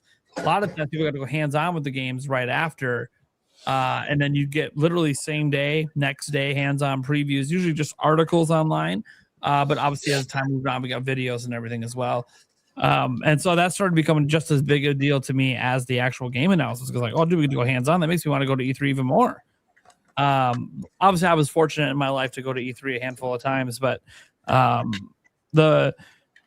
it's never quite what it once was, but it's slowly getting back to at least the part that people cared about the most, and that was the game announcements. We're slowly getting back to where it's like, hey, we know this 1 week period every year that you're going to get a bunch of game announcements. And right now, that obviously begins next week. But if you want to think about traditional E3 time, I guess it would begin with the state of play, and then I guess caps with whatever Microsoft is doing or whatever the heck Nintendo ends up doing in June, as the rumor has it to be about the middle of the month. And if you go back and look, they typically do the middle of the month. Although for E3 times, obviously it was always that Tuesday of E3. They always went last, by the way, which should let you know Nintendo likes to go last. So they're the final memory you have of game reveals in the month of June is them. So it would make sense that they were still the middle of June, because then that would make them go after everybody else. Yeah. And we say that there's a wild card out there in GTA of whenever the hell they're going to start marketing that, because I don't think it's going to be part of any of these events. I think Rockstar is going to do that entirely on their own.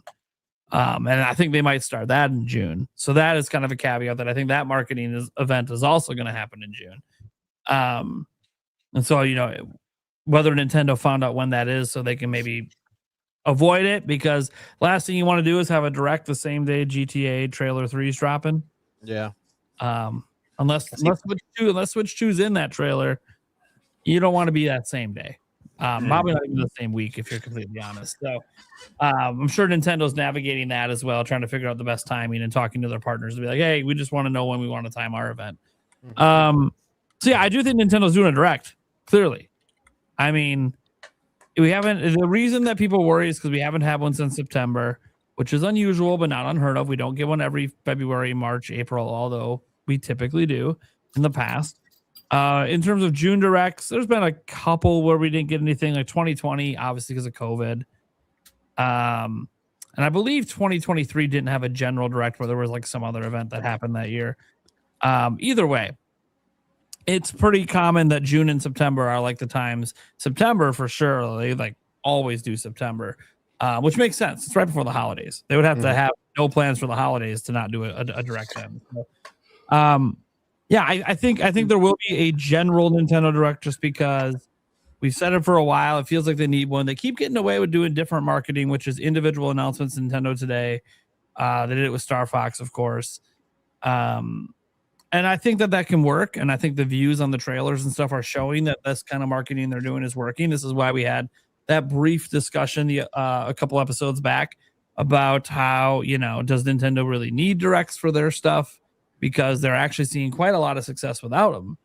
But I don't think that they're done with the direct format like some people think. I think it's just I hope not. They're going to do 2 a year. I think the plan moving forward, this gen's 2 a year. We're going to do one in June, and we're going to do a refresher for holiday advertising in September. And that's just what we're going to do. And what that does tell you, at least if you base it upon the last September one, it's the June direct that's the big one. That's the one that has the big announcements.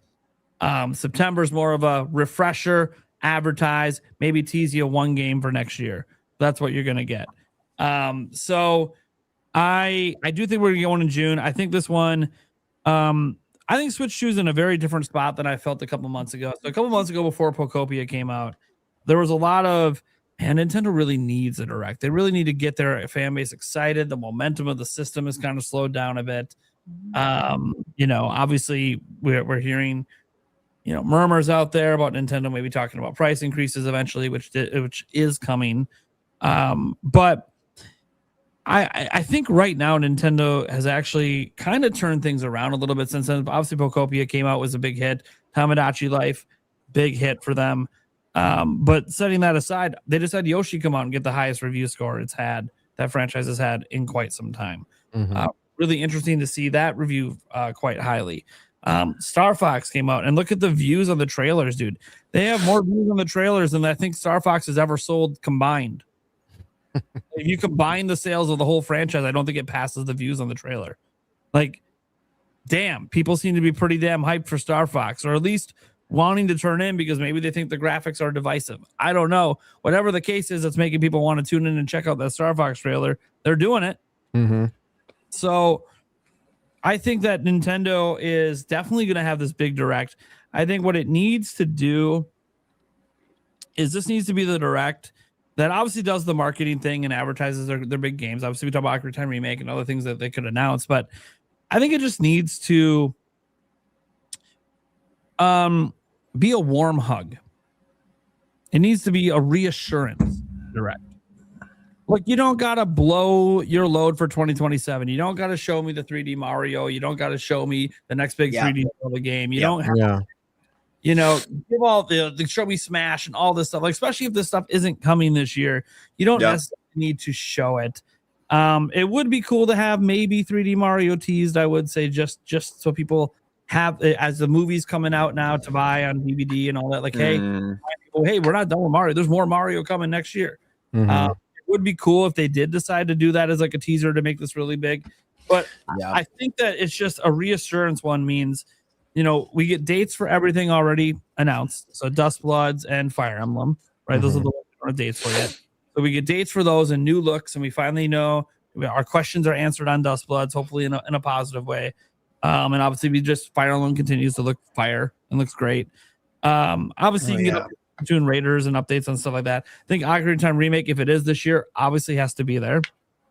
And I think they just have to drop enough because Nintendo, notably in the second half of their fiscal year, has a lot of open slots. If you consider all the way to March, you know, they got 4 or 5 slots of like, there's not even games announced. So there could be quite a bit at this June Direct. I don't think you're going to see, like, people think it's going to be like 8 or 10 game announcements. No, that's maybe if you count third-party announcements, but from Nintendo, you're not going to see that many. You're going to see like 3 or 4 at the most.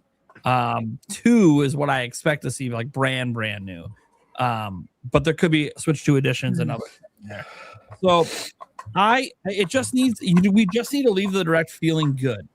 Feeling like, okay, Nintendo's kind of back in their stride like they were with Switch, and we got nothing to worry about. And even if we don't have any solid games besides Wind and Waves for 2027, we're feeling really good about how this year is going to make us feel confident about what's going to happen in 2027. So just a warm hug Direct that obviously has a couple hype things in there.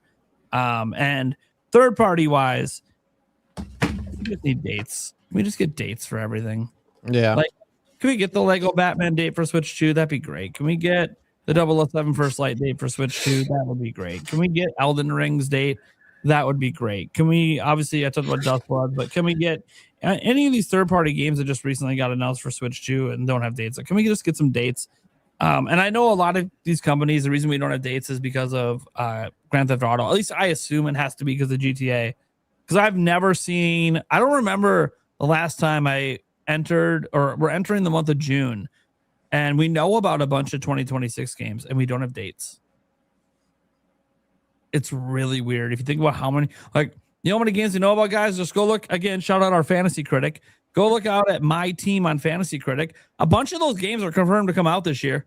No release dates. No release date. Like, it's wild, and it's because they're all about the GTA 6, which is, to me, it's confusing because, like, were all these games planning to release in November? I don't, like, it's kind of weird. If GTA 6 didn't exist and you all were going to release in November anyways, you all were going to cannibalize each other anyways. So I don't really understand why GTA 6 is making people hold off on dates like this so much. I don't think it's coming out sooner. So I think everything up to November is pretty safe. Yeah. It's crazy how it seems like they're like so scary of like one game, like, woo, when this game drops, nobody ever is gonna play games ever again. Because it's gonna break records, and people are still gonna be playing other games. Right. Some people just act like it's the only game that ever exists, and they don't get to play video games until GTA comes again. I don't know. Well, it's funny too, because like when there's people out there being like, "Well, GTA is going to cannibalize everything," I'm like, "Well, have you looked at the active player base for GTA 5? It's something like 80 million people." I'm just telling you right now that like the people picking up GTA 6 day one and going hardcore on it, they weren't going to play any of this other shit anyways. All they do is play GTA. That's literally it. I don't think you guys understand. It's like Fortnite. That's a lot of people that play GTA 5. That's all they play. They don't play anything else. So, like, I don't really think, like, as an example, a Zelda fan is not going to say, "Fuck the Ocarina of Time remake. I got to play GTA." They're going to say, "Oh boy, 2 cakes." If you have the ability to play both, oh boy, 2 cakes. Yeah, exactly. We're not going to get both. It's, whatever. We'll play Ocarina of Time on the go when we have to leave. We'll play GTA at home, whatever. So Yeah, I think it just needs to be a warm hug direct. No, it doesn't need to be like the greatest direct of all time. Just a warm hug that's just reassuring and makes us feel good about the rest of this year. And then obviously that will obviously make us feel pretty confident about 2027 and beyond as well. And I think what would help is, it feels weird saying it, but I kind of feel like one tent pole needs to be shown. And I don't even care which one it is. Something from your internal studios needs to be shown. Yeah. It's been a while since we've had an internal studio game come out. Who can name the last one that Nintendo released that was actually made by their internal studios? I mean, would that be Donkey Kong? Technically, it's Tomodachi Life, technically, but yeah, I would say Tomodachi Life, but other than that, it'd be like, well, Air Ride. I guess Air Ride is Sakurai's not Nintendo technically. Air Ride was third party. Donkey Kong wasn't. Donkey Kong was internal, but I think that. Oh, Prime. Oh no, the Prime Wars external. My bad. I think Donkey Kong might be the last one, and that was last year. Mm-hmm. So from a technically, Dragon Drive. Oh, right. I guess that did come out after Game of the Year. Yeah. So we just need to see something from these, like even Fire Emblem coming up, not an internal team. Yoshi this week, not an internal team. By the way, nothing wrong with these partner studios. This is actually why Nintendo has such an amazing cadence. They don't just rely on their internal teams. They do work consistently with Goodfield, consistently with Camelot, consistently with these outside studios. But we need to see something from the internal studios, man. This is Nintendo's platform. I want to see what Nintendo can do with it. Yeah. That's all. Just one of them. And I think that alone would reassure people just to see that Nintendo themselves can actually cook on their own system. Because even Bonanza, which I love, but it is a Switch 1 game. I want to see what Nintendo's teams can do ground up, only making for Switch 2. We haven't seen that yet. Yeah. Unless Star Fox is it. Because technically we don't know the developers of Star Fox yet. No, we don't. I'm really interested to know who it is too. I am too. I have to head out for the night, but it's wonderful as always. Yep. Follow me on FVLAM and on everything on YouTube and all that. You know, doing a lot of Delta and stuff right now. So that's, if you like Delta, pull up and leave the flower to give us one piece of advice. Ooh, so exciting! All right, there you go. So true, flower. So true. All right, you guys have a great night. I'll talk to y'all later. Bye. See ya. That just happened. I told you it was random. I still gotta open mine and like set it. I think I'm gonna open it and I'm not gonna tell Michaela. Like, she's not looking forward to this flower at all. The only time ever she's not looking forward to flowers, of course. And I just want to set it up. I feel like though it's good if I don't tell her, she might pick it up and literally chuck it. Yeah. It might freak her out wondering who the heck's broke into your house. Yeah, it wouldn't be worth it. Unless like I had it on camera. Get it on camera. Yeah. I don't have cameras around the house, obviously. Security cameras, quick. Yeah. Capture the moment. Because then Get your nanny cam. Oh, good morning. What the fuck? Yeah. I'm not gonna lie. The first week that I had it, it freaked me out a couple of times. Won't shut up. That'd be hilarious. Sure. All right. Well, I think that's it. Does anyone else have anything they want to add for the direct stuff? No. Okay, cool. That's fine. Don't even press the topic. I could talk about this all day, but if no one else wants to keep going, who cares? We got other stuff to talk about. We got the Q&A, guys. If you guys want to know, you guys can super chat in your questions. We're not doing the Q&A just yet. Although $20 super chats that I am taking edibles. I'm just throwing that out there. That being said, guys, we have this really, really cool topic coming up here. So let's just, I don't know, dive right into it. Die on the hill for this game. So we're going to be picking a game. Each of us picking a game that we really enjoy, but we know is not considered to be even remotely close to being a good game by the general populace. We are going to defend why we think it's a good game, while the rest of us kind of roast it, and it's just for good fun. Don't take anything too serious, guys. If I blow up and it looks like I'm going to pop a vein at Stash, don't worry about it. I'm actually just having fun. Yeah, don't ever worry about that. Yeah, you never got to worry about that. I'm a very high energy person. I do that excitedly in happy ways all throughout my day. My hat's ready for it. People thought my videos were weird the other day. If you saw the live stream, you now know why I was a very happy boy that day. Let's go ahead. And who wants to go first? Anyone got a game right now? Just ready to go? Oh, Sandstorm.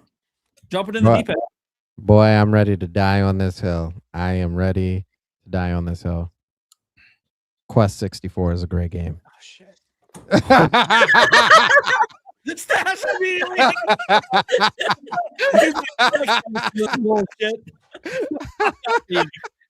Dude, he never swears on this show. You got like the first swear word out of him today.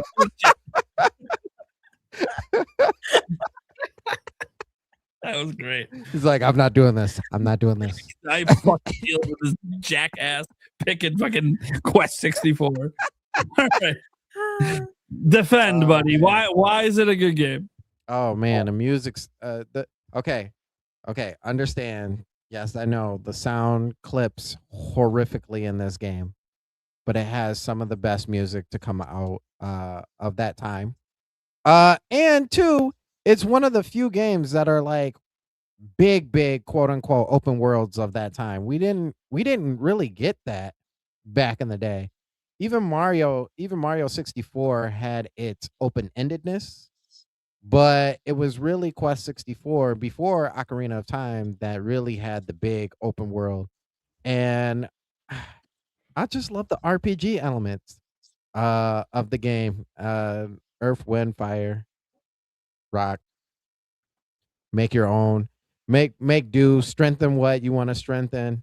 And save your daddy. Save your daddy. Which I don't even remember if you actually do by the time you get to the end of the game.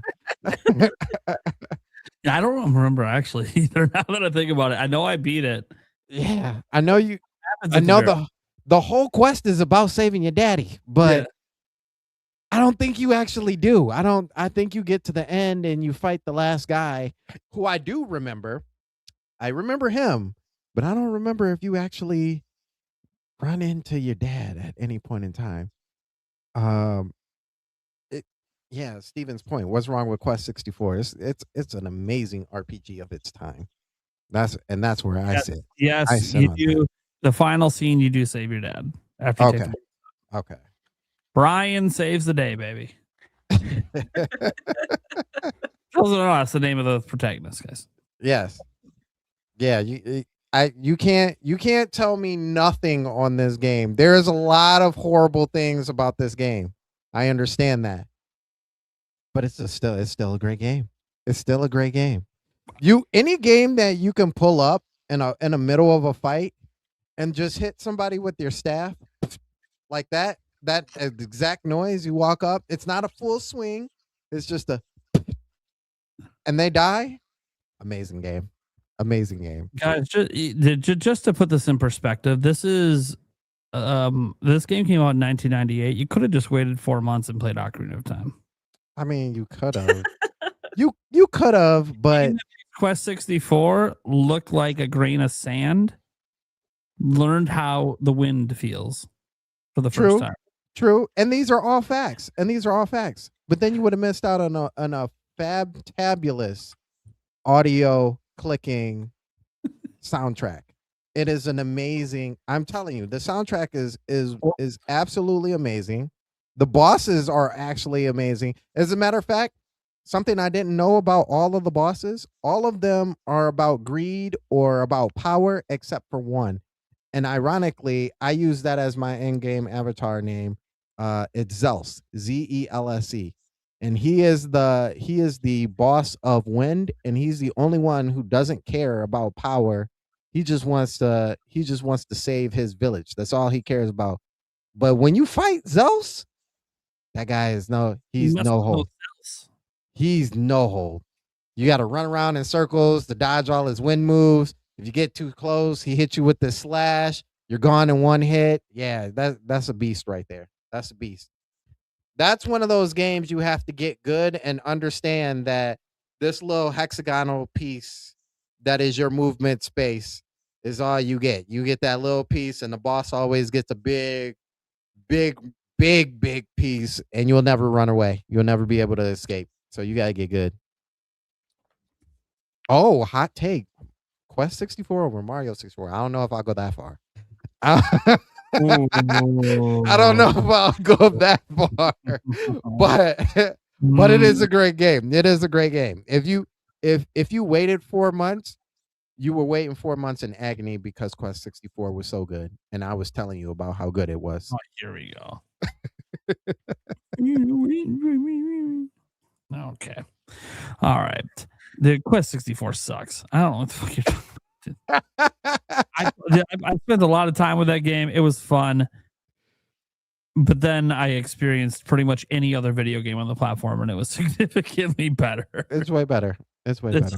This is like someone telling me that E.T. is a good game. No, E.T. was a bad game.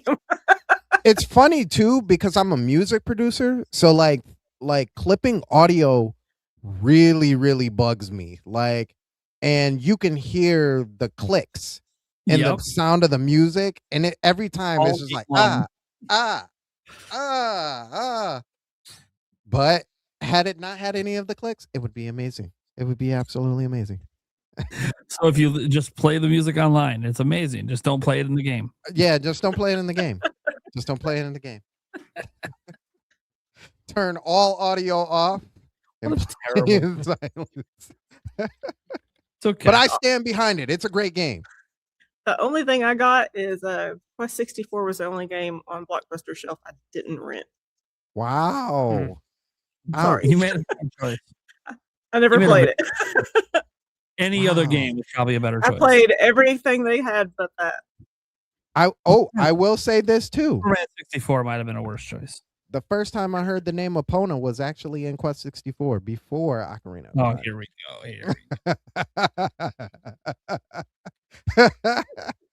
I'm gonna pick it all apart. What a shitty game. All right. Well, what's to go next? The stat. I didn't take yours, did I, Stash? Reaction. No. Oh shit. No. Stash walks away. That was actually the best reaction to that. I'm not sticking up for Quest 64, dude. Oh man. I like that you like it though. I wanted to like it. Obviously, being the only RPG on Nintendo 64.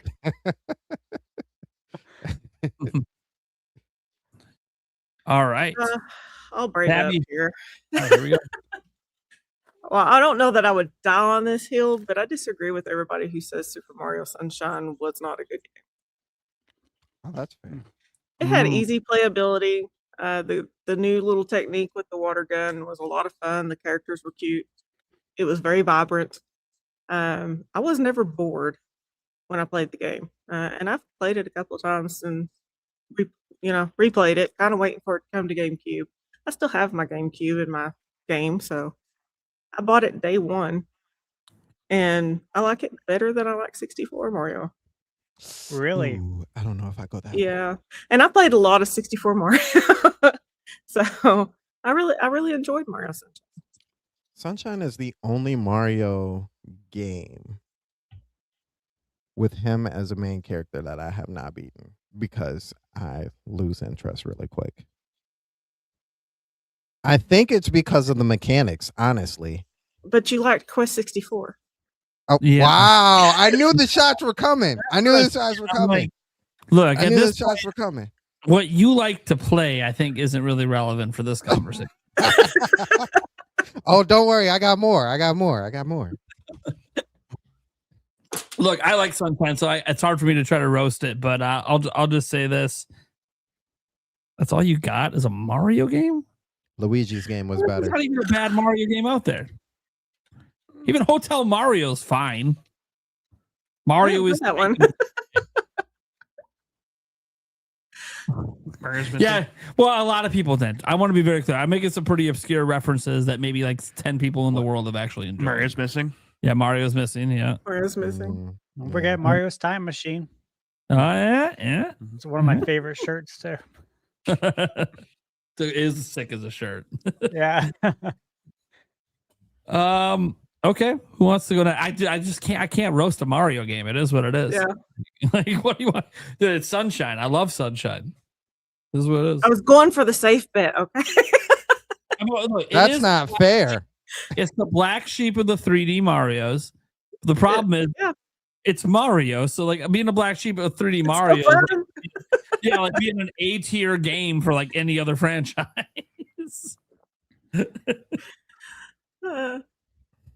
Okay, Eric, you got one? I see you smiling wide over there. Is it time to give chat what they want? Oh no. Oh. Henry the hamster. Yes, it is. Hey, I got great joy out of watching you suffer. So that is why that game is fucking amazing. No, in all regards, it did look like a very repetitive game. Surprisingly, it did score like an average around 8 out of 10, which is kind of crazy. I mean, it looks like it would be fun for maybe the first little bit of it, but then it seems to be really repetitive. But man, I will die on this hill because it was funny watching Nate play that thing. So you're dying on a hill that the world thinks is a good game. Hey, I just hate it. Yes. That is correct. That is correct. No, fucking bullshit. Sorry, I had to. No, one of the ones that I had originally picked was South Park on the 64. Man, not a good game. To me, it was great because, being young and being able to play that game. Whipping the snowballs. Oh, yeah, whipping the snowballs. Yeah. We played that a lot. He's a snowball. Yeah, the snowballs. Yep. Yeah, the snowballs were everything in that game. Yeah, that's fun. The game was kind of a little hitchy and a little bit wonky, but I liked it. Again, probably because of what age I was, and that type of humor. And oh no, you're gonna get caught playing South Park game. Watch out for mom and dad. If it was my dad, he'd just be like, just don't let mom know. Get right. Yeah. And that was pretty much with my dad too. But yeah, no, it's that's kind of where I was sticking with kind of the South Park game. It didn't rate very well. I think it was like a 5.7. So it's because it wasn't very good. Yeah. But if anyone played or rented it, you remember the snowballs. It was like the most fun thing. And it was the smoking turkeys with the snowballs. And the turkeys, yep. And the turkeys, yep. Yeah, but like it's not the overall game is not very good, guys. If you ever go back and replay it, it's so bad. Surprisingly, hold on. Surprisingly, let me bring this up. Holy cow. You say that, you go back and play it. There are ratings. Let me bring this page up for it. He's prepared with his defense force. Funny as hell. No. He's on Metacritic. Yep. Oh, come on. He's using the meta to defend himself. I don't know here. No, that's not. How much I distrust meta. Where is it? And you go into the edit and change these words. Yeah, right. You can't even find it. It's like it didn't. Oh, where'd it go? There went his defense. No. No, it's funny that unprepared. No, it's funny that you say that. So, like the first rating on this was from like 2014. Oh yeah, and it was a 1. Yeah, and then there was like 2016, 2022. It was like 5 and 8 or 5, 7, and then 2026 there was an 8.5 and a 10. Dead serious. Oh wow. What is this? Somebody loves the game more than you. Yeah. Well, no, you were saying you go back and play it. It's not good. Apparently, people went back and played it and thought it was amazing. Nah. That's just people grew up with it. They're like, was it an April Fool's article? Was it an April? Right. Was it the Onion? Yeah. Did you double check? Why the hell can I not find that? Did you go check? You're on Metacritic. They might be calling the Onion. Just right. throw that out there. Okay. Well, now that leave it there to bring up a shitty ass South Park. There it is. Here it is. Uh-oh. Give me just a second. Oh, here we go. Yeah. I see a 57. I think that's a universally considered bad game. Well, I mean, yeah, but that Yeah, was you the want whole to point show of the- this. You want to show the most recent, so you can be like, hey, yeah, look, I see people who just recently played it. They fucking love it in 2026. No, I'm just saying it's really funny how In that works. 2026, it's amazing. Yeah, Well, then that means game quality has really hit the fucking toilet. No, it's really funny because, like I said, 2014, there's a 1, 2016, 5, GameCube 2020, 7. Then all of a sudden you get the 2 2026s, an 8 and a 10. It's like, what is this? Oh, God. Okay. Yeah. This one It is in Spanish. Yeah. The other one's in Germany. If you read it, it's rated 12 and up in Germany. Germany, yeah. We don't get any games. It's really fun on PS1. It's a shame. Hardly anyone still pays attention. So Well, that- no, it's a so- shame. So the top one translates as good game. It's fun on the N64, especially with the cheats. It's great for killing some time. That's about all you do with that game. Yeah, but for the one, all I'm gonna say is at least they tried. The game is awkward. Bad attempt at the show's humor. Poorly developed mechanics. Probably one of the worst games of all time. Oh wow. Well, I Yeah. mean, look, it qualifies for what we're talking about Yeah, here. right. So gets the job done. Yeah. See, Sunshine at least had some decent reviews. It just it'll be the black sheep of Mario. That also means Tabby might need to expand her gaming repertoire. We've got to introduce more Probably. bad games. You got to play more bad games. Gotta play more bad games. There's Virtual a Boy, reason I don't play them. Virtual Boy accessory, because then you can introduce yourself to some bad ones. Yeah. How dare you only play a good looked game? at the Labo. Labo, Yeah, I'm not gonna I spend have- $100 on that. cardboard to sell you. I still got Labo hanging around. There you go. All right, Stash. I've been curious all night what game you're gonna pick. It was pretty easy. There's 2 games that I choose from, and one of them is a game that I think you're going to pick. So I left that for you, and I took the other one.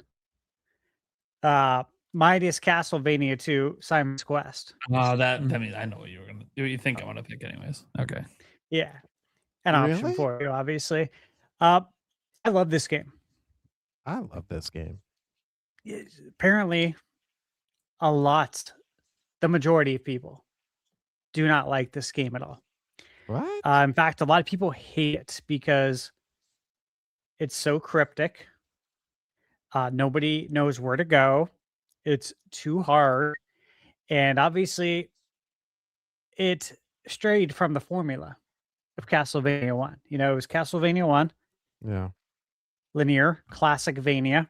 Then it was Mhm. Simon's Quest.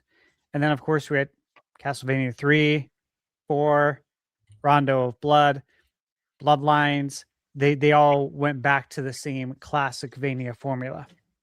So this formula died with the game, obviously. I think, a lot of it goes into the translation as well.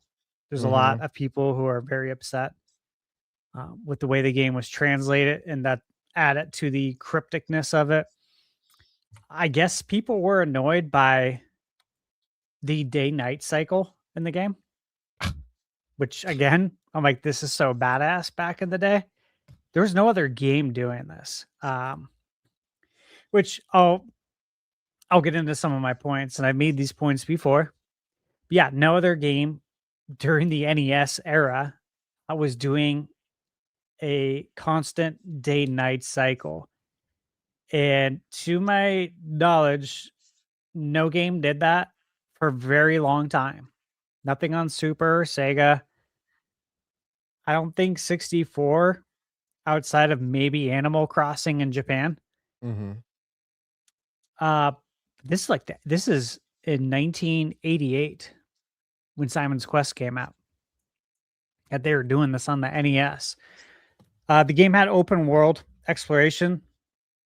We don't get Symphony of the Night without Simon's Quest. I've said this so many times, and I totally stand by that. And Symphony of the Night, of course, is one of the, if not the greatest Metroidvania. It's right there with Super Metroid and, whatever other games that you love that are Metroidvanias. But Symphony of the Night is always going to be at the top of people's list as long as they played the game. So I don't think we get that game without Castlevania 2 Simon's Quest. And for me, the soundtrack is just the best. Bloody Tears. I was just gonna say that. You can't. That's where that came from. Yeah. How do you? Most iconic of Castlevania songs. Come on now. I know, like that. The Silence of Daylight. That's like the town theme. Yeah. During the day, and it's so good. Like So good. I play it in a lot of my videos. Like you'll hear it in the intro, like before I transition into the full review. Like I play that music a lot when I'm reviewing. If like I'm reviewing a Metroidvania, I'll put some Castlevania music to start, kind of set the table. Mm-hmm. The soundtrack, just from top to bottom, is amazing. The game was eerie, Mm-hmm. like somewhat scary as a kid. Mm-hmm. It was just is very ominous. It, spoiler alert, I guess, but the whole plot of the game is you're collecting Dracula's body parts.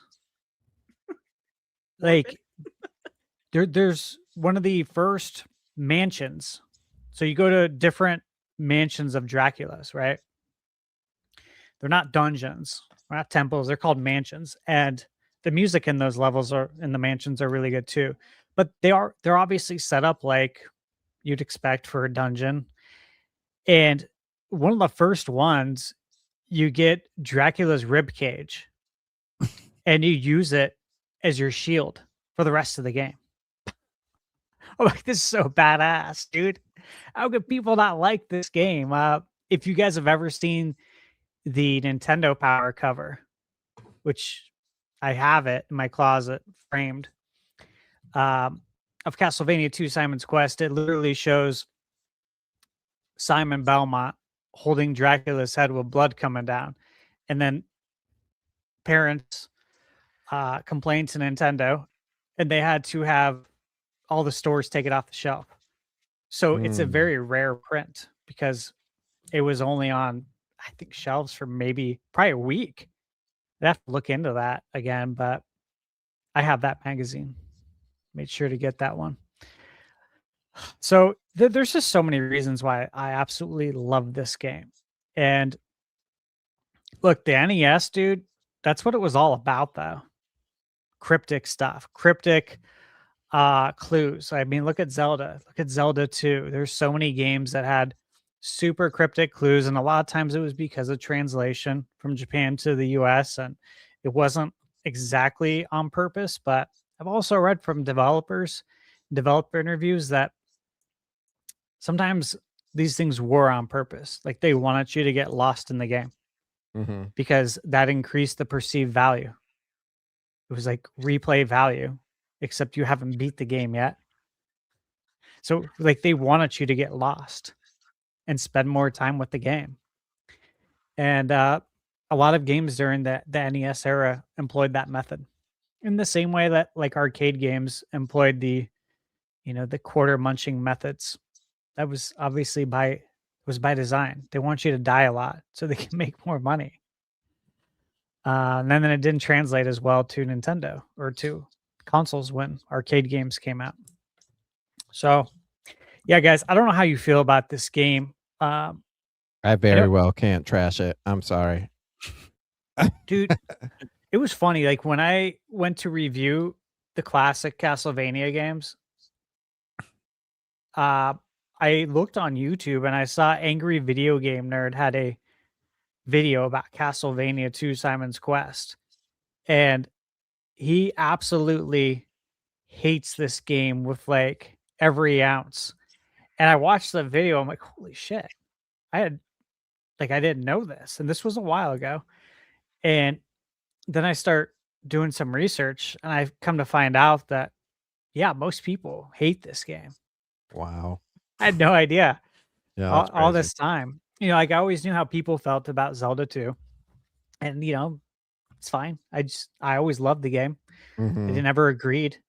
I always looked at Zelda 2, Castlevania 2, and Mario 2 on NES. Those were all the outliers, right? Those Mhm. were the games that strayed from the formula, and I loved all of them for doing that. But most people don't. Yeah. I don't have any rebuttal, but honestgamers.com does. The little blurb from Google: Simon's Quest is by far the most boring Castlevania game to be released ever. It makes some Barney games seem exciting by comparison sometimes. Wow. Well, he just admitted to playing a Barney game, which negate everything he just said. Right. I've never played a Barney game. I read that night. Just like Never will. I have to put this out there. It's so funny. Dude, that is funny, but like this is what I'm talking about. Oh yeah. Those are the kind of takes I read. Like people just absolutely despise this game. Yeah. Yeah, I didn't realize people despise it either. So I was looking up some stuff, and we got some comments on Reddit of this guy saying, the game's extremely flawed. Where are the boss battles? You could literally walk by Death and Camilla. Also, the final battle is seconds long. The pacing of the game is completely random and totally up to the player. So you have some players that went and did X and not get as stuck, and some that just gave up. That obviously is a lack of hand-holding of the time. But the person really did like the music. Yeah. The music's so good. Just like Zelda 2, though. The music is so good. And Yeah. even Mario 2, that character select screen. The second person said it's cryptic, grindy. It was very clearly rushed. Half the townspeople lie, and the other half don't say anything useful. I mean, real life at its finest. Right? That's what was cool about it, is that they do lie, but at the same time, it was the translation, I think, definitely took some hits, because like they tell you to do stuff and you don't. Like there's a part in the game where you kneel down. There's two parts. One part where you kneel down in front of a grave, and then there's another part where you have to kneel down in a certain area, and it will create this tornado that comes from, the right side of the screen, grabs you, swoops you up, and brings you across the water. And then in this game, if you fall in the water, you die, which annoyed a lot of people. But like the things that happen in this game are insane. Like, how would you ever know this kind of thing? Because the clues aren't there either, because the translation was effed up. Yeah. Really cool. I think it's awesome. Yeah, this one person said, no one's brought it up yet, but the leveling system is completely fucked up and confusing, and no one understands it. Yeah, it was kind of, even for the time, it was kind of weird and hard to figure out. You just fight the monsters at night, and you get more hearts. You level up more because they're tougher. Yeah. But we didn't know that stuff back then. Well, like Eric, I also had been looking at things because I never played it. Indie Gamer Chick wrote an article, and in this article she says the rush job explains the total lack of polish and lack of fine-tuned enemy attack patterns and placement. This result is Simon's Quest is a game with no tempo or flow to it. This can also largely be blamed on the Metroidvania format, which they clearly didn't know how to build. Well, they ushered it. Yeah. See, how old is this chick? How old is this indie gamer girl or whatever? I would love to know that too. Yeah, because I don't think you'll live through it, and you clearly don't know your history, because this was literally the first Metroidvania game before it existed. It struggles to fit into Metroidvania. I'm like, dude, they were figuring out what Metroidvania even was back then. This wasn't even a genre yet, girl. Like, come on, man. I don't think she played it on the original, because she's mentioning using a ROM hack. Yeah. Oh, she probably used one that made it easier too. Yeah, maybe. I've seen those. Okay, so for me, look, the obvious hanging fruit for me is Zelda 2, just because I talk about it all the time, right? But that also means it's obvious. And look, well, it's kind of like Tabby picking, a Mario game. Like, yeah, okay, it might be the black sheep, but if you compare it to literally everything else at the time, it's still pretty fucking good. And that's the same true with Zelda 2. Like, all the things that people hate it for is just because it didn't evolve Zelda 1. It did something different, and then onto the past evolved Zelda 1. But this added new things to the series as well. But yeah, we're not going to get into the Zelda 2 stuff because like it's a conversation I've had before. Yeah. Clearly the game to go with is Concord. Oh, I'm kidding. can't defend that one. I haven't even played it, so I can't defend it. I still have the physical sealed. Yeah, you can only play it for a week. And that physical seal is probably a huge collector's item. It's probably got some value these days. Even though you can't play it because the servers are gone. Anyways. So yeah, I can't. Concord was a joke because it only existed for a week publicly, and I never got to play it. So I have no idea if it's good or not. I thought the trailers looked fine, but it also just like more of what I've seen before. No, so the game I'm going to go with actually is one from a franchise that has continued to struggle to find its way over the years. One that people are worried about its future, especially in the 3D space. We're talking about Metroid, and I'm talking about Metroid Other M. Oh, okay. The game that got the franchise put on the shelf for a little while. Nintendo themselves saying, hey, we're going to take a break from Metroid after Other M. Why? Because the sales were disappointing. The reviews weren't great. People did not like this game. In fact, some thought it killed the whole IP. Obviously, that ended up being grossly over-exaggerated. We've had multiple new games since then in Dread and Metroid Prime 4 Beyond. But to be fair, it took a long time, especially for the latter one. Although, I guess, technically from the last time we had a side-scrolling Metroid, it also was a really long gap in terms of brand new, if you're not counting Samus Returns. In terms of brand new side-scrolling. It was also a really long gap till we got Dread. But Dread did so well, and I think Mercury Steam is probably working on another one. But in terms of Other M, people hate this game. Lots of obvious reasons.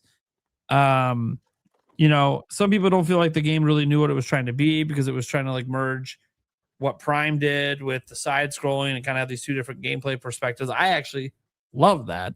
I thought it was really, really cool, but a lot of people didn't. A lot of people did not like the dialogue in the game and the story. I actually enjoyed the overall story. The actual dialogue from Samus was the part that was a little interesting because she was very monotone in this game. And I don't want to blame the voice actress. Usually when you have like no emotion in it, look, all of us can give emotion in voice acting in some form or another. To have zero, that's because that's what they were asked. They were asked to be that way. That's what they wanted. That's what they thought. They thought it added to it. At the time, they were treating Samus as if she was this stoic character that just everyone looks up to and is amazing. Dude, she's a fucking bounty hunter. She doesn't always do what people want. She does what the fuck she wants to do. And if what she wants to do aligns with what benefits you, cool. Otherwise, fuck off. That's Sam. And that is not what we got in that game. We got a very, she's submissive to the Federation and she's this and she's that. And like, dude, she's a fucking bounty hunter. She don't work directly for the Federation.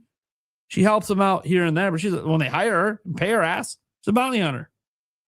So, yeah, it gets a lot of hate for a lot of different reasons, but I really, really enjoyed the game. I thought the gameplay is one of my favorite, actually, in the whole series. I mean, part of me wanted to go with Skyward Sword. It's just not hated enough, and that's because of the gameplay. I love the gameplay in Skyward Sword, and a lot of people hate those motion controls and stuff. But in the end, Skyward Sword isn't that universally hated like Other M. Other M is literally like people want to pretend this game doesn't even exist. Yeah. Like, they really do hate it. Yeah, and the thing is the reviews weren't even like super terrible. It's just I honestly don't know why the game struggled to appeal to people because it appeals to me. It's appealed to me since day fucking one. But Here's the thing: what I've discovered in my life, what appeals to me, doesn't appeal to everyone. That's for sure. You guys got any thoughts? Am I wrong for my choice? Does this game suck? I really like it. I always have. I'm always mixed on that game. It has its goods and it has its bads. It's all goods to me. I really like Other M. No, as I literally just criticized the Montanus voice of Sam. Is like, okay, we need some better writing for this. Yeah, I don't know. Just a lot of people don't like Other M, and I remember at the time people were even more pissed because they're like, "Oh, Other M ended the franchise." God damn it! I'm like, well, yeah, okay. That's what Nintendo kind of. I get why you jumped to that conclusion because Nintendo said, "Hey, we're not making Metroid for a while after this." Okay. And then, you know what would have been a better choice? You know what? Can I amend my choice from Other M? Federation Force is even more. Yeah. And if you've actually played it, it's really good. It's the game that's hated for what it's not, rather than actually looking at what it is and realizing it's a really fucking good video game. Yeah. It actually is legitimately good. But it never had a shot because everyone, you're using the Metroid Prime name. We need Game Story Samus. Right. It was really good too. I'm not even like saying that as a joke. The funny thing is, most of you guys never played it. So like, how do you rebuttal it? It's just really good. I don't know what to tell you. It's a really fucking good game. Even its mini game it had was really fun. Like, I actually kind of feel bad for the devs that made the game, because like, you made a good game that nobody's gonna play because they're all pissed because they think Metroid's dead. Like the whole franchise is dead. Yeah. Brought off this spin-off that has Samus in it as like a cameo. I'm like, no, Samus actually plays a role in the story. You didn't play the fucking game. Anyways, sorry.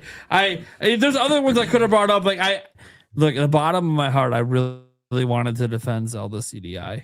I couldn't do it. Oh wow. I couldn't do it. I've actually beat them all, and I'm like, okay, they all suck. Do I try to pretend they're good? I don't think I can. I can't do it. I can't do it. I legitimately enjoy Other M, so I'm like, no, it's got to be a game I legitimately enjoy. I can't break the rules just because I want to try to argue for a game that I know sucks. Like, it sucks bad. All three of them. Zelda's Adventure is the worst, by the way. The one that feels most like a Zelda game is the worst one. Yeah. Did you see someone ported that to, was it Game Boy Color? I think Game Boy Color, yeah. Something like that. Yeah. I have it. I haven't played it. I obviously haven't had time since they released that, but I have it on my analog pocket. So one of these days I'll play through that. I thought that was cool though, since that game is obviously could use some upgrades, some quality of life features. Yeah, some love and care. Yeah. Because that would be fun to revisit. A little piece of history. Yeah. Look.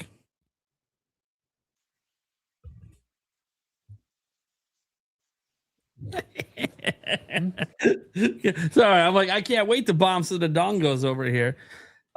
Stash has he's in for a treat. He's in for a treat. The best part about those CDI games are the cutscenes. They're so good. They're so bad. They're good. I love it. It really takes you back to like what it was like back then, like cartoons and like everything back then. It was so cheesy. It was great. Do you guys? I don't know if you remember this, and who knows if it was playing in your area or what. Yeah. But I remember they were showing it. It was either on a Saturday or Sunday morning, but it felt like an hour-long infomercial for the Philips CDI where you could order it. Yep. Call the number, and that's where I first saw the Zelda CDI games and like lost my shit, because this was when they came out. I think so. It would have been 93, and I just remember seeing that and like being in awe. And I remember seeing the cutscenes thinking like, this looks weird, dude. Like this, that's weird. But like the gameplay, when they'd show it, looked really interesting, and the graphics But then I also remember, like, even as a kid, I wouldn't have processed it as frame rate, but it looked like, stuttery is probably how I would have processed it then, like glitchy. And I just still remember though being in awe, like, dude, how do I play this? And like, why is this not on Nintendo? Why is it on this? Like, I had so many questions, and I saw the price tag at the time. You're like, well, we're never getting that. I'm not even going to ask for that. I'll get my ass beat just for asking for it. You're ungrateful. We're gonna sell the Super Nintendo now because you asked for that. Yeah, dude. Man. How much was it? I know the 3DO is crazy expensive, and obviously Neo Geo, but I feel like the CDI was 5, 6, 7, maybe more. It was 700, and they had a different model with a different controller for $799. Yeah, man. Ain't no way. Ain't no way that was ever happening. Yeah, then they released a revision eventually for 400. Yeah, that was expensive in that time. Was that Trip Hawkins? Ooh, that's a good question. Was that him? Or I don't know. was Trip 3DO? I always forget. They came out at like the same time. Philips CDI, 3DO, CD based, before PlayStation. Both bombed, both super expensive. We rented 3DO a couple of times, which was cool. Gamers, the place we went to, never had CDI. Otherwise, we would have rented that, and I would have tried to rent the Zelda games. It's probably a blessing, though, that they didn't have it, because that would have been probably a wasted weekend. 3DO was Trip Hawkins. 3DO Trip. Okay. Yeah. Yeah. That was a fun one to try out, though, back in the day. That was ahead of its time. I enjoyed the 3DO. My cousin had it. We played it a lot. Really? We were there. Yeah. My grandfather ran a TV repair shop, and it was one of the few consoles he actually got in and sold. Nice. That's cool. Yeah. Wow. Nice. That was the first place I played the Jurassic Park series and Enter the Gecko.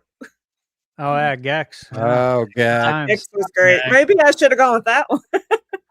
I think that's. You won't get any pushback here. Yeah. I think we all probably liked Gex. Gex was cool back in the day. Gex was great. Yeah, I'd like to see him make a comeback. I'm like, dude, this is the crowd that likes Bubsy. Like, it was kind of a control mess back in the day, but there was some charm there. Yeah. There really was, yeah. Gex to me was the closest that anybody was going to get to Sonic and Mario. Like, this guy is he's just off the tongue every time. Just I love Gex, man. He's cool. yeah.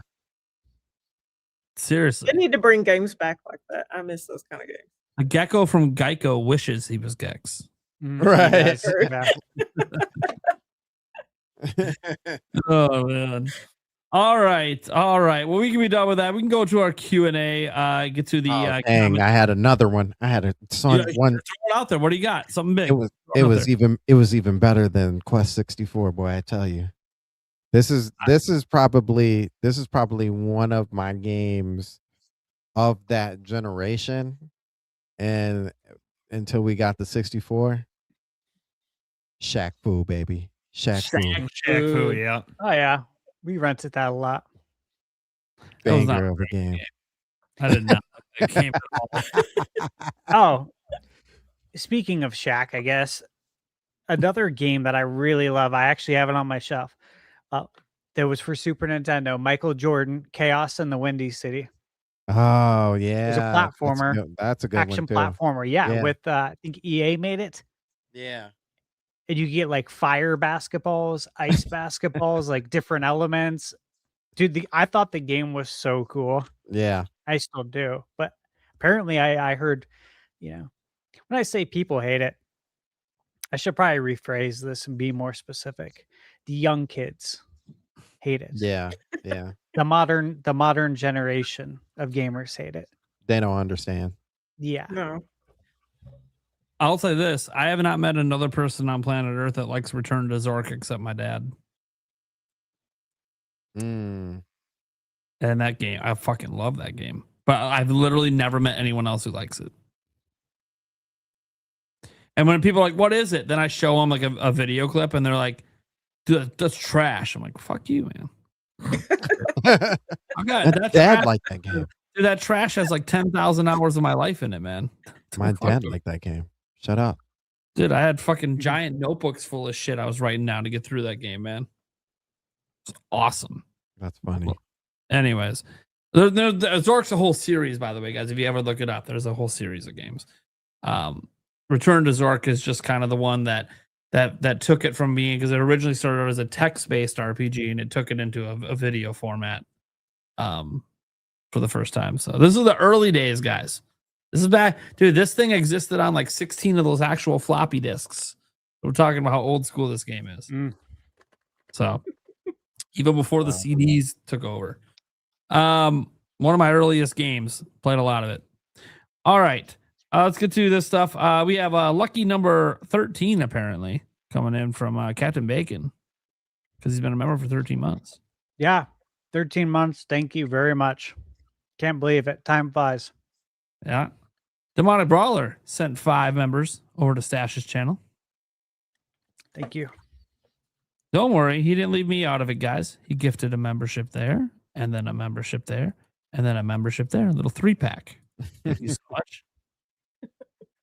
They should just let you type in how many members you want to gift, you know?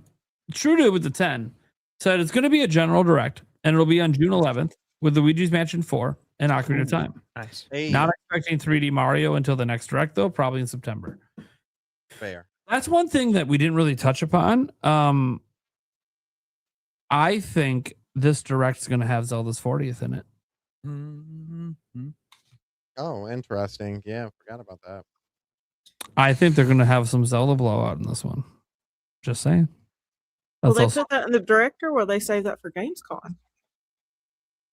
well, they're at Gamescom, but doesn't mean they're presenting at Gamescom.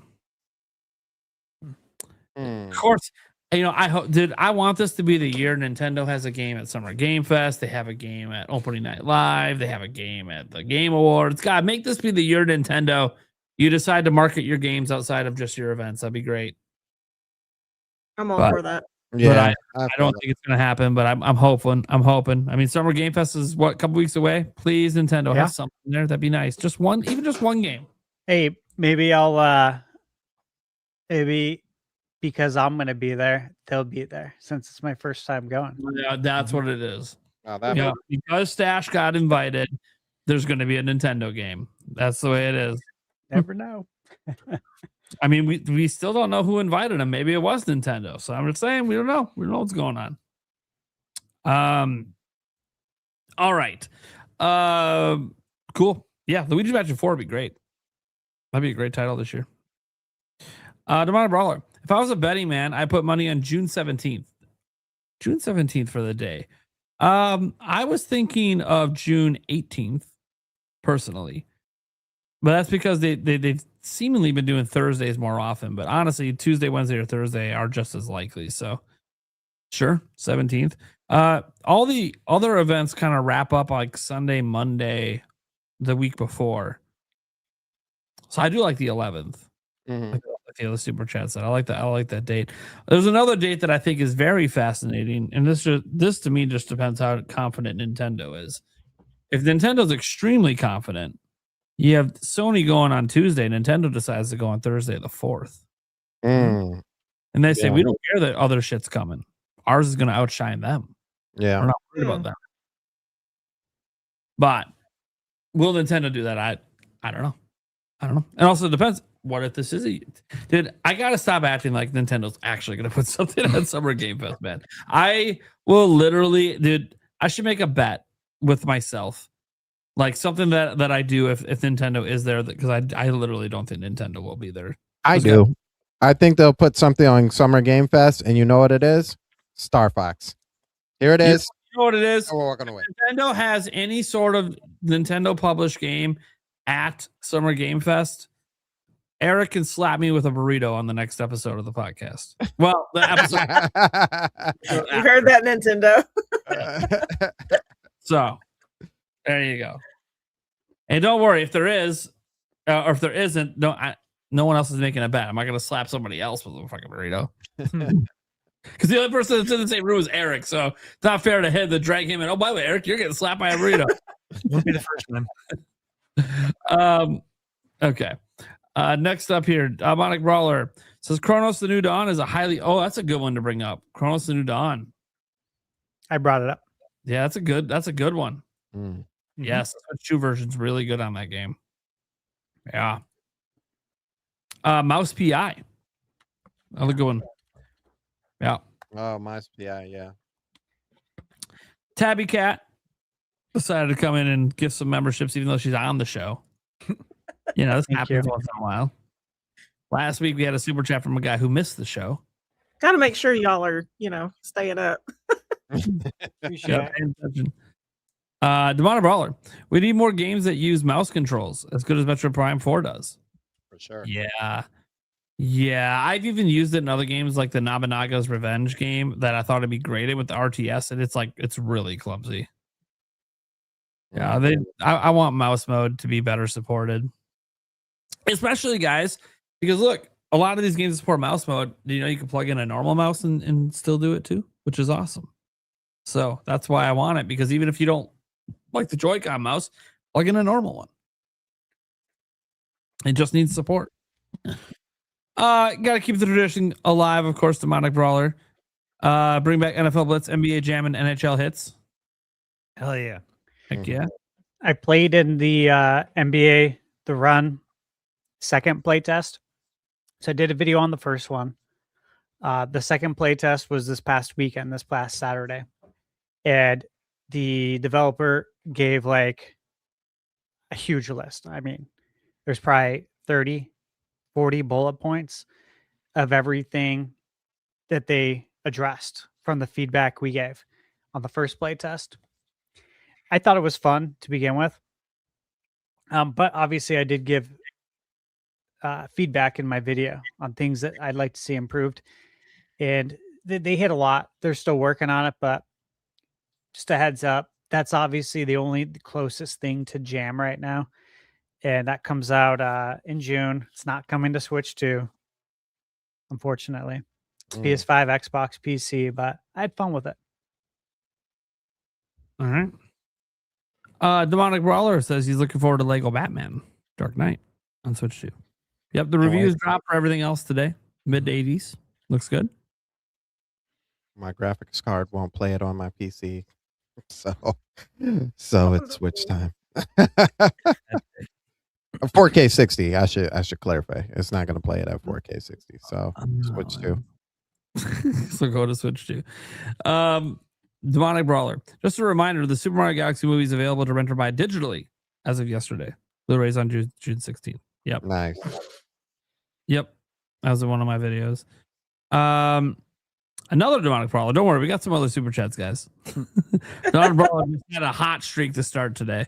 I think they should make the Simpsons Greatest Hits collection with all the good games up to Road Rage, and then later do a full remake of Hit and Run. I'm all for collections. Yeah. Nothing wrong with collections. Sure. Price it decent. AJ Rax says, ThunderStash. Now we need Chrono Trigger, Tales of Destiny, Secret of Evermore, and a new Mario RPG, because there are other kingdoms in that universe. So I've said it a lot on this podcast that I really believe we're going to get a Super Mario RPG too. And that's why they gave us a remake. I think that's going to exist. I think we're going to have Paper Mario, Mario and Luigi, and Mario RPG all coexist. So I think that's going to happen. Secret of Evermore. Yeah, that'd be cool. Throw in Illusion of Gaia as well. That's a good one. Yeah, dude. So many good ones on the SNES, man. Terranigma. That was a good one. Obviously, not many people played it. But yeah, I want Chrono Trigger above all. Yeah, that Chrono Trigger is the one everyone wants. Yeah. AJ Rack says, "Give us the power to gift games through the eShop." Mm-hmm. Oh, yeah, definitely need that. Yeah, that's a missing feature for sure. They're just losing out on money. We talked about that a month or two ago. Brought that up because yeah, I used it on the Wii. It was really cool to be able to gift stuff. It's the only way to give the gift of Earthbound. I did. Yeah. I used it all the time, dude. I used it with employees too. Send them a game. That's cool. Backlog became a member on both of our channels. I'm not sure if we should celebrate or say this is embarrassing. Now it's about time, buddy. I'm just kidding. Appreciate it, man. Thanks for the $3, man. Appreciate it. Windabam. Maybe we get Switch 2 ports of GTA 4 and 5. You can keep Virtuous said they want to port GTA 5. Now they said the Switch. Look, Switch can run it, but I don't know that that's the play. If I was Rockstar, I'd be thinking more of the future than the past. Mm-hmm. I think you port it to Switch 2. Yeah. And then work off that to downport it to Switch 1. Yeah. I don't think you port it to Switch 1 and then like try and boost it on Switch 2. Like that's unless they're really banking on India. Yeah, I don't know. On those India sales. I don't know. It's interesting. Ron Brawler's back. Says another thing is with the price increase coming, Nintendo kind of needs to push why gamers would want to make the jump to Switch 2. Sure. I mean, look, the biggest thing for Akawa said is he was asked directly, like, hey, how are you going to keep momentum of Switch 2 going once the price increase hits? And he said a robust lineup. That's where that quote came from, the robust lineup. Like he thinks that this, from September, October, November, December, January, February, March, he thinks whatever they have lined up for those months are going to make people not think as much about the price because they're going to want the games so bad. What those games are, we don't know because they haven't announced anything or given us dates for anything yet for that specific time period. Another reason that we probably need a June Direct so we can get that lineup at least through the end of the calendar year, if not a little bit into early next year. Mm-hmm. I do think that Nintendo is being cognizant of this fact that they need to give people a reason to get a Switch 2. That's why they have that choose your own bundle thing going on all summer right now. As far as we're aware, a lot of us assume it'll end in September. Some people think it'll run through the end of the year. Who the hell knows? But that choose your own bundle is obviously their way of, hey, yeah, people might already rush out to buy a game buy a Switch 2 this summer just because of the price increase. But hey, you know what? Let's make them feel good about that and give them another deal with another bundle.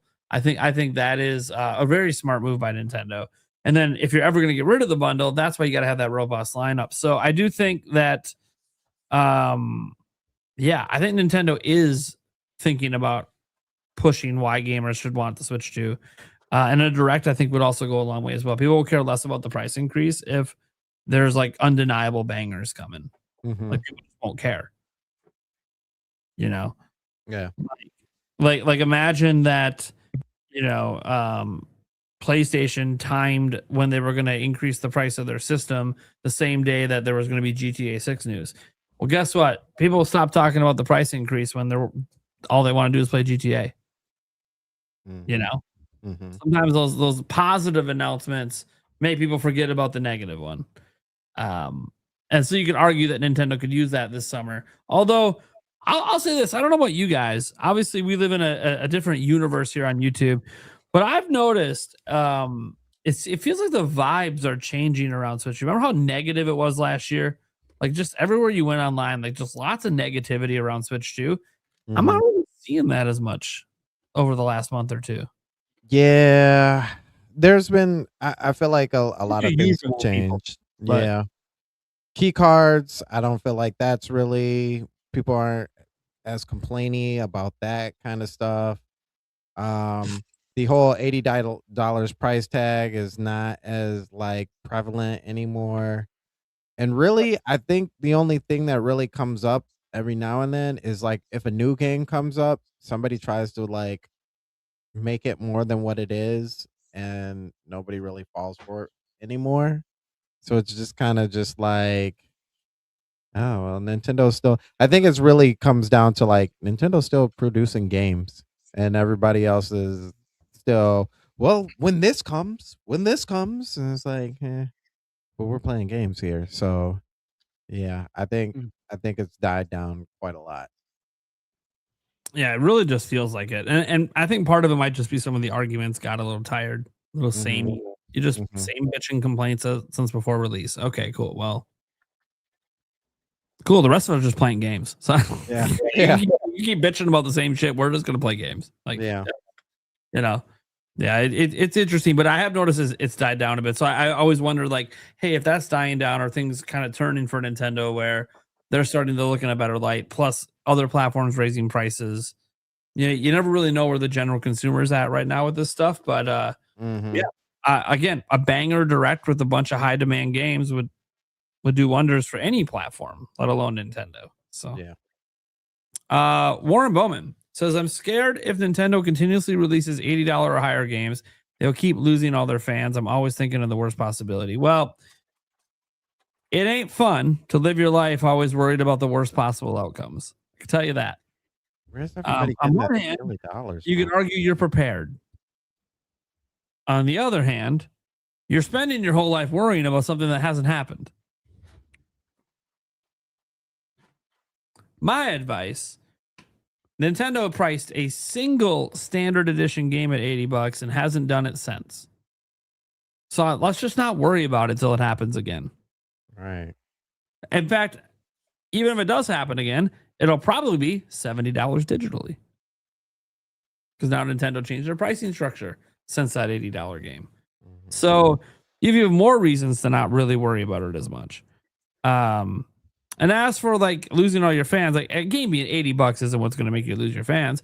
It's backing up that price. People don't feel like Mario Kart backed up 80. At 50, people thought it was worth it. At 80, a lot of the criticism around the game is because it's $80 for what that Mario Kart game is.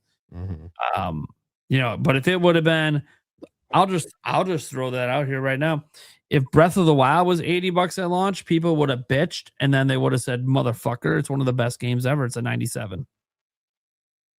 People would have got over it because the game backs up charging that much. So that's what really got people is if you're going to charge 80, it better be like greatest ever situation. And that's not what it was.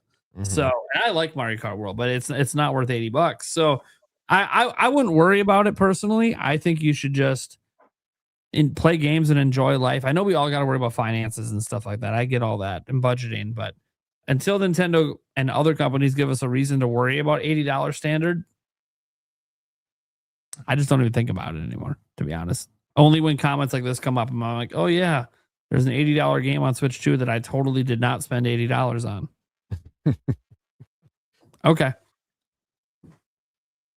I don't know if anyone else has anything to add. Yeah, all I'll say is I've said this for probably a few decades, so this is nothing new. Worrying is a waste of time.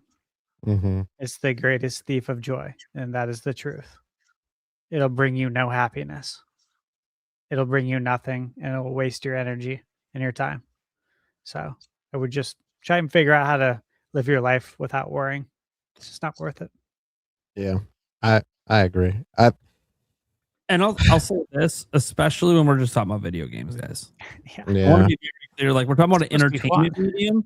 Like wasting your time worrying in an entertainment medium, like unless it's related to your job, there's no like for me. Oh, if there's no direct that can hurt my job. Okay, cool. But like, who cares? I'm happy as a gamer. So it's just one of those things where worrying about things in the video game space when there's so much actual real shit to worry about in your life, probably, I assume, and with anything else, be it finances, be it family, be it kids, be it whatever. Like, yeah, I worry about my kids all the time. I don't view my worry as a waste of time. My worry would obviously be I'm trying to protect them and keep them safe. But that's different. That's something that matters. You're taking care of a human life. This is video games. We're supposed, as Stash always says, it's supposed to be fun. Yeah. Like, if you're gonna waste your whole time worrying, it's not fun then, is it? So, like, don't worry about it. If it happens and you can't afford to buy, okay, yeah, be sad then that your hobby became unaffordable to you, but don't worry about the spilt milk before it spills. Yeah. Yeah. It's just not worth it. Just like me, like I got a surgery coming up this year for my hernia. Of course, I'm worried about some things with it and some complications from it that could even happen with a successful surgery. But guess what? Every day, I just think about the best possible outcome. Yep. Because positive attitude also helps with how your body reacts and how you heal to things as well. So it's like, yeah, I know, I'm aware of, they have to make me aware of the negative possible outcomes, but I don't think that that's what's going to happen. I'm going to focus on trying to make the best possible outcome happen, because that's what I can control with my positive attitude. That can help you out as well. If this is just something that you get negative towards this because it distracts you from other stuff in life, I get it. You just got to find a way to get that positive attitude to try to look for the best. And I understand you could be let down. Obviously, you hope for the best and don't get it. But that's why you got to always remember that it's a hope for the best. It's never the guarantee of the best. Yeah. You always have that back in your mind. Oh, the worst could happen, but I'm actually trying to manifest the best outcome. And then if it's somewhere in between, hey, guess what? The worst outcome didn't happen, did it? So no matter what, it's better than what you were afraid of. I'll say this too, because I think some things get overlooked without connecting the dots. And one of those is obviously Mario Kart. Like we said, Mario Kart is the only game that's been released for $80. Between that time and now, we've really navigated through a bunch of games, and Nintendo has come up with this new setup of physical games will cost this much, digital games will cost less than what the physical games are. And I think that's a direct connection to to feedback of how people actually felt about, one, $80 games in the first place, and two, how expensive games were in general. And so even if like Prime said, even if a game was $80 physical, it means it's going to be $70. So they're actively doing something to try and make it okay for you in the first place. And most people, and with Nintendo especially, because you say fans, but if you look statistically, it's almost split down in the middle of physical versus digital with Nintendo, where the other companies, it's a lot more skewed towards digital than it is physical. So even in that regards, they're still looking at the community as in, what can we do to still make this okay for you, even if we have to move towards this way. But also too, don't worry about everybody else. Like you said, don't worry about everybody else and what they are or aren't buying. We, all us content creators, spend most of our time talking about how great a game is because we want you to enjoy it too. So we do it on a daily, on a weekly basis of trying to convince you to pick up a game because we enjoyed it. It's just going to outreach to you now at that point. If you end up picking up a game, you don't have to worry about what other people are picking up or not picking up. But if you pick up the game and you enjoy the game, that's your opportunity to say, hey, this game is actually worth this. This game is actually good. That's how you bring fans back. That's how fans stay around, is that other fans enjoy it too. And as a collective, as a community, we actually like something. So I wouldn't really be concerned about whether other people are going to like it or not. You should just be concerned about whether you're going to like it or not. What that game has to offer you personally. I hate to do this, but shout outs to Shadow. Are you playing games to enjoy those games? Or are you playing for other people? It's facts. Like, enjoy your games for yourself. And if you really enjoy them that much, share them with other people. That's all you got to worry about. All right. Carcon comes in here, says the American localization for Other M contributed big time to killing the game and franchise. Talking about Other M. Such a mistake by Nintendo of America. Samus was stronger in the Japanese version. I never played the Japanese version. I liked it as is with the English version. Other M, baby. Best Metroid ever. Okay, I'm not going to go that far. We'll go that far. But I really enjoy the game. Thank you, Anthony. Got us to the streak. We'll add that to the counter for our next live stream. Thank you so much. Wink to Man says, I'm surprised Gex hasn't been added. Yes, needs to be there. Absolutely, we need Gex. We talked about that briefly. Gex is awesome. Like, and it was so. I will say, when I was at PAX East and I watched by the limited run booth and they had Gex up, I did stop to play it for a bit last year. I'm like, I couldn't help it, dude. That's awesome. Was it as good as the original? It's not because I needed to be reminded that I enjoyed Gex, but dude, I don't just walk around randomly and see Gex just out to play. So yeah, I had to stop for 5 minutes and play it. It was fun. It's the Gex trilogy. Yeah, that's what sucks about that is while Gex is really great and those games are really great, they're dated because not a lot of younger individuals will understand what he's talking about as far as like a lot of his punchlines, like, and that's unfortunate. So yeah, there's a lot of games like that. There's a lot. A game that I'm posting the review for tomorrow. Same thing. I'll talk about it later, but yeah, a lot of games like that. Gex. I have Croc pre-ordered physically. I've had it pre-ordered for like 2 years. It keeps getting delayed, but games like that, for sure, dude. Yeah, it's unfortunate. Yeah, all the mascot games. Last but not least, here we have Wink Demand says, do you think the Direct will finally have GameCube NSO update, Mario Sunshine, Mario Kart Double Dash, maybe even N64 Smash and Smash Melee? What do you guys think?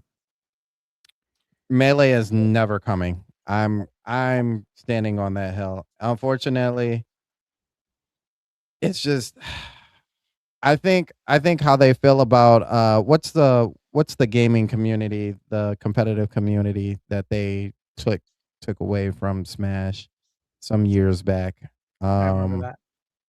I think ever since then, like I don't think Smash it's not on 64. I don't think it's ever coming to 64. I don't think they ever bring it to GameCube.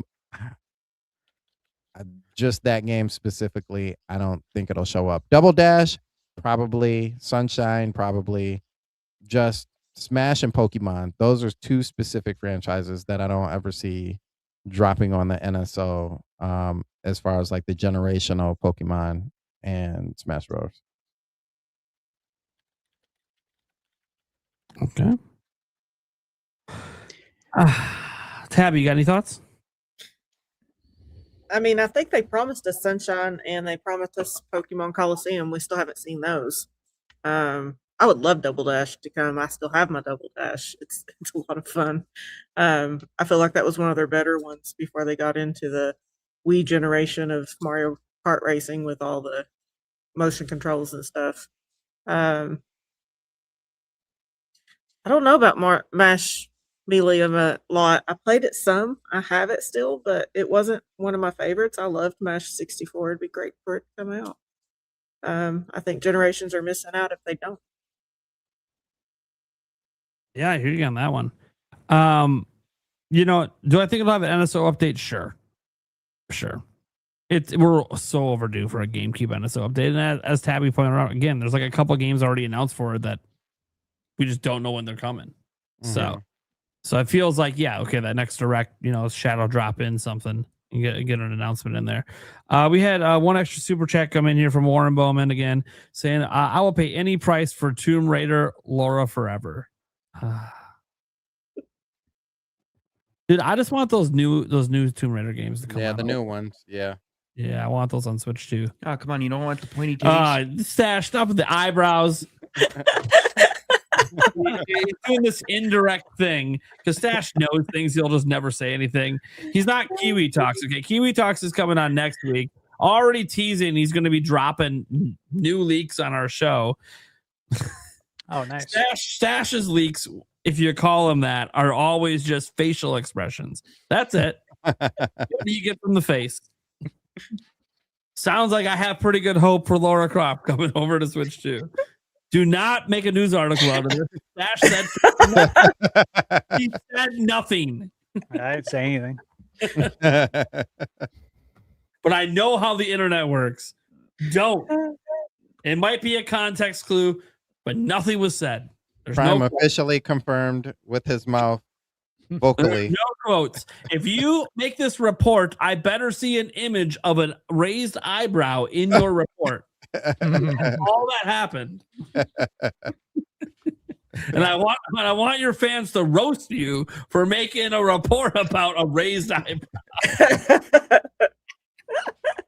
Is it just because he has the stash? That's okay. That I understand reporting on. Not every day you see a stash like that. So, that I understand. Plus free promotion for his channel. I'll take that. IGN, make yourself useful. His reviews quick. Come on. All right. That's it then. That's all we got. Make sure we shout out our fallen comrade, FVLAM. Go check out his channel and all that. He's moving. He's excited to build his new set for you guys. So can't wait to see what that looks like, because obviously you'll probably see it on the podcast as well eventually. And then let's get to our other guests. Let's start with, well, you know what's funny about these two guests? They both stepped in today. Neither one of them knew they were going to be on today. Yeah. And then our companion, our comrade, GameBird, lets us know he's down and out. And we're like, it's all right. We got to call upon the A team. We call with the A team. Tabby, Sandstorm, let's get you in here. So, chance for you guys to pump up your channels. Got a couple small creators here. Let's have Tabby go first, because she is technically the smallest and newest content creator. So, again, thank you all for having me, even if it was last minute. I appreciate the thought on it, actually. I'm just at this point, I've just got a couple games I'm doing this week. We're working on the Yuko Replay League, and then I'm doing Rayman Legends still. Tomorrow, I'm actually doing a special one, though, because I finally reached over 100 viewers, however you want to word it. So we're doing a 100 celebration, and my cast wanted to see Pokemon Coliseum. So a friend of mine sent me the cable, and I've got the GameCube hooked up, ready to go. She's ready to go. I did this a couple months ago with the phone, watching the TV. So we already have a little bit of a start into it. So I'm kind of starting off from there. But yeah, we're going to give them about an hour and a half of playtime. And then later that day, I believe my co-host Roger Inyart and I are going to start It Takes Two. Good luck on that. I've never played that one. We just finished Split Fiction. So we're kind of trying to keep that co-op going, because it just seems to be bringing everybody to it. And they all seem to enjoy the playing off each other and the frustrations and the laughter that comes with it. But yeah, and then we've got the podcast on Mondays at 7:00. Come join, come watch. If you have questions at the end, get them in. We'll answer most of them. There you go. Congrats, by the way. Thank you. It's a big deal, that first 100. Yeah, really.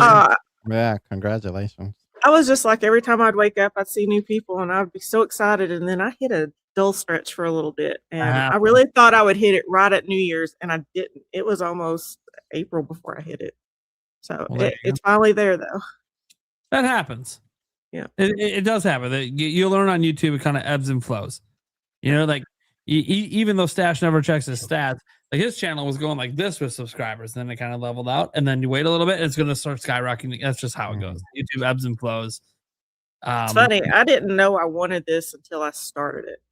And It's fun, isn't it? my brother has tried to talk me into doing this for years because he has a small channel that he's on off and on, where he does computer gaming. And he's the computer gamer. I'm the console gamer. And I wish I had done it sooner. I really do. Mhm. Yeah, I thought I started too late at 30. No, it was all right. Hey, well, I'm older than all of you all, I think. So, and I'm starting it, and I'm doing great with it. I love it. Okay. Yeah, you're doing great. Then we got Sandstorm McDowell. How's it going? Hey.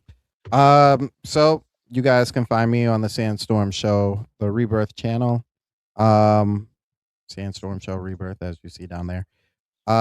We stream every Saturday at 7:00 p.m. Eastern Standard Time. We just made an announcement either last week or the previous week that we will, if you are in the Houston area, and we'll be going to DreamCon. We will be at DreamCon. Me personally, we'll be giving away free merch and the things of the like. So if you go out there, make sure you search for us as well. Follow everybody that's on the channel as well.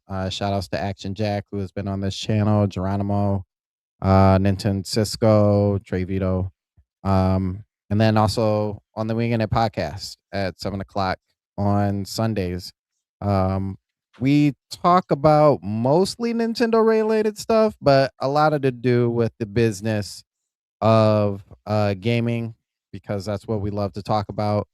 And reviews every now and then, and obviously the directs and live reactions and those kind of things. So if you want to see our authentic reaction, I usually, when directs come around, I'll say this: when directs come around, I stay away from Twitter, from YouTube, all of that. So when I officially watch it and you see the live reactions, you get the most rawest live reaction that I can possibly give. It's not like I saw anything come in and I can fake it. So yeah, that is our channel. And thank you guys as well for having us on here. Thank you guys for stepping up today. Eric.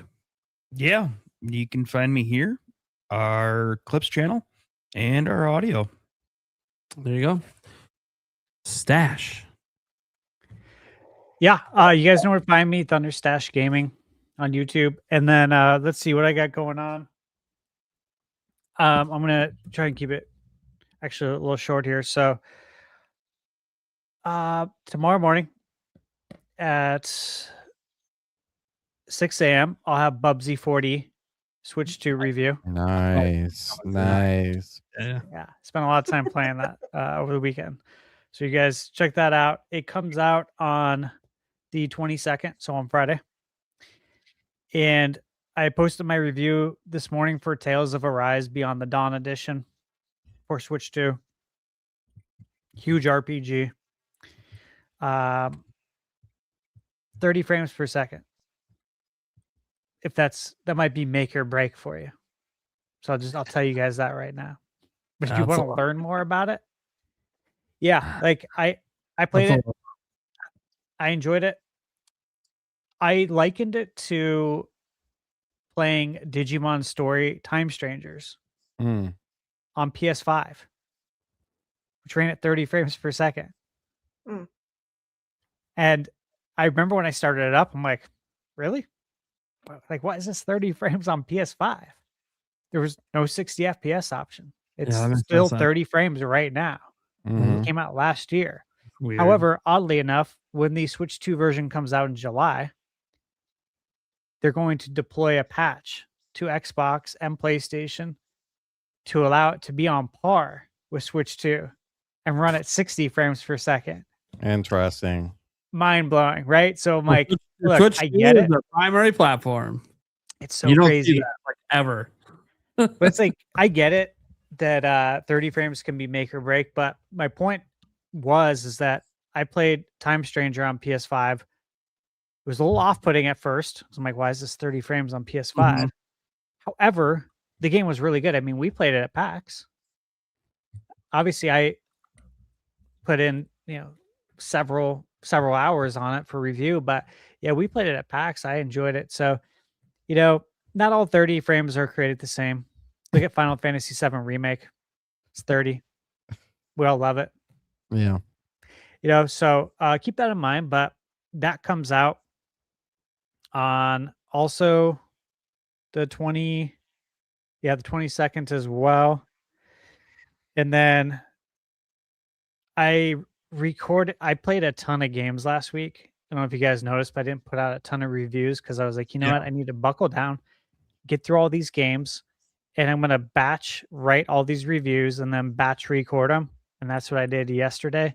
Mm-hmm. So I actually recorded 7 consecutive reviews and then lost my voice around the 5th video, but I pushed through it, drink some green tea. So those are all going to be rolling out. I'm hoping to have a review out a day until I leave, because then that will get me caught up so I can then work like a madman for Summer Game Fest. But Mina's coming up. Obviously, we got that on Switch too. 007's coming up. I'll be getting that early, thankfully. Lego Batman, I'd like to. I don't know if I can fit it in. I didn't get it early. And I do just have a lot. We'll see. But anyways, there's a lot of games coming. Probably stuff that's not on your guys' radar, hopefully. Because I like to delight and surprise like Nintendo. I really do. I love it when people are like, I've never heard of this. I'm like, oh, perfect. That's what I wanted to do. All right, guys. Well, look, I'm Nintendo Prime. We just talk about the news, latest news, leaks, rumors, or whatever every single day. We have some Q&A streams we do for fun. I warned the streams are way different than my normal videos, so prepare for a culture shock. Setting that aside, obviously we have the Nintenbyte Podcast every single week, Wednesdays at 8 p.m. Next week's episode is going to be a very, very interesting one. Not just because of what I teased. I already teased that we're going to be having, Kiwi Talks coming on. He's already teasing the show, so chances are I'm going to have to get the show set up in like over the weekend. So there's multiple days, so he can. Kiwi Talks is teasing the hell out of it. So I swear, if he's just like gaslighting us all, I'm really sorry, but that's on him, because he's definitely for sure teasing that he's going to drop something on our show. I just don't know what. Now he's like, well, I don't know what questions they're going to ask us. Well, now all the questions. Because he wants all the questions. So we'll see what happens. If you guys don't know, this is the guy in the past that leaked Fallout 4 is coming to Switch 2 on our show. Do a question from ThunderStash. And then nobody asked him a question, and he leaked Crimson Desert. Oh, wow. Yeah. He might have leaked Halo, technically, that we didn't draw attention to, but it did happen, and it was said on the show. So that's what I'm saying. It went from us asking him questions that got us to leak to him just blurting it out. So I don't know what's going to happen, but he's not the only reason to be excited for next week, of course. Besides, hopefully, we're looking forward to something like the return of GameBird. We don't know on that front yet. We'll see. But what we do know is that Sky Sword Alyssa's coming back on. Always nice to have her come on. She hasn't been on here in probably a month, a little over a month. And someone who also hasn't been on in a hell of a long time, Switch Force, is coming on next week. Yeah. So cool. we got a pretty big episode coming your way, and then we get to June, and then things kind of calm down at the start of June on the 3rd. But we all know what happens, right? It's all from that point, game announcement city forward. So we already know that the following week's episode is going to be probably nuts, because there'll be so many indies and third parties to talk about. So that'd be so much that I can't even think of how to organize the following week's show. That's how much there should be to talk about. And that's without a direct. Imagine if a direct slipped in there too. Then it's like, Jesus Christ. Oh yeah. Anyways, so the episode of the 3rd is kind of more of a mellow one, and maybe more of a hype check, I guess, on all the upcoming events, including obviously talking to Stashman, who's at that point will be on his way to Summer Game Fest. That being said, Sandstorm's coming back on next month. We have Tucker coming back on, who hasn't been on in a while, Hoops, and Rogers Base. So that should be a great episode. Then Sky Sword Alyssa rounding out June with Sandstorm as well. So it's going to be going to be a banger month coming up. And then, guys, there's a bunch of people trying to get into the next invite round. So look forward to the second half of the year, guys. We're gonna have a lot of really great episodes coming your way. A lot of good stuff coming up. Ending our first year of Fantasy Critic. It's gonna be really fun. Which, by the way, that ends right around the time we're doing the Game Awards gaming betting special and all that stuff. So that's going to be a fun one. Who's going to win the trophy this year? Stash got the replica trophy. Last year, it was GameBird. He got the banana trophy because Bonanza was up for Game of the Year. So what's going to happen this year? We don't know. We'll have to wait and see. All I know is ever since this podcast started, I am 0 for 2 on this betting special. And the sad thing is the last betting special on the Nintendo Prime podcast, I lost to Eric. So I'm specials in a row. So I'm on a bit of a losing streak here. Haven't won any of the direct bingos either. I gotta say, you know what they always say when you want to be successful in life, you surround yourself with people smarter than you. Mm-hmm. I've finally done that with the Nintenbyte podcast. No offense, Andres Restart. But I surrounded myself with people smarter than me that make me look dumb. But it actually just elevates me in the end. So it all works together, right? All right, guys. Andres Restart's giving me a phone call tomorrow. It's going to be a fun one. I'll catch you guys. Catch you guys in the next episode next week, everyone. Good one.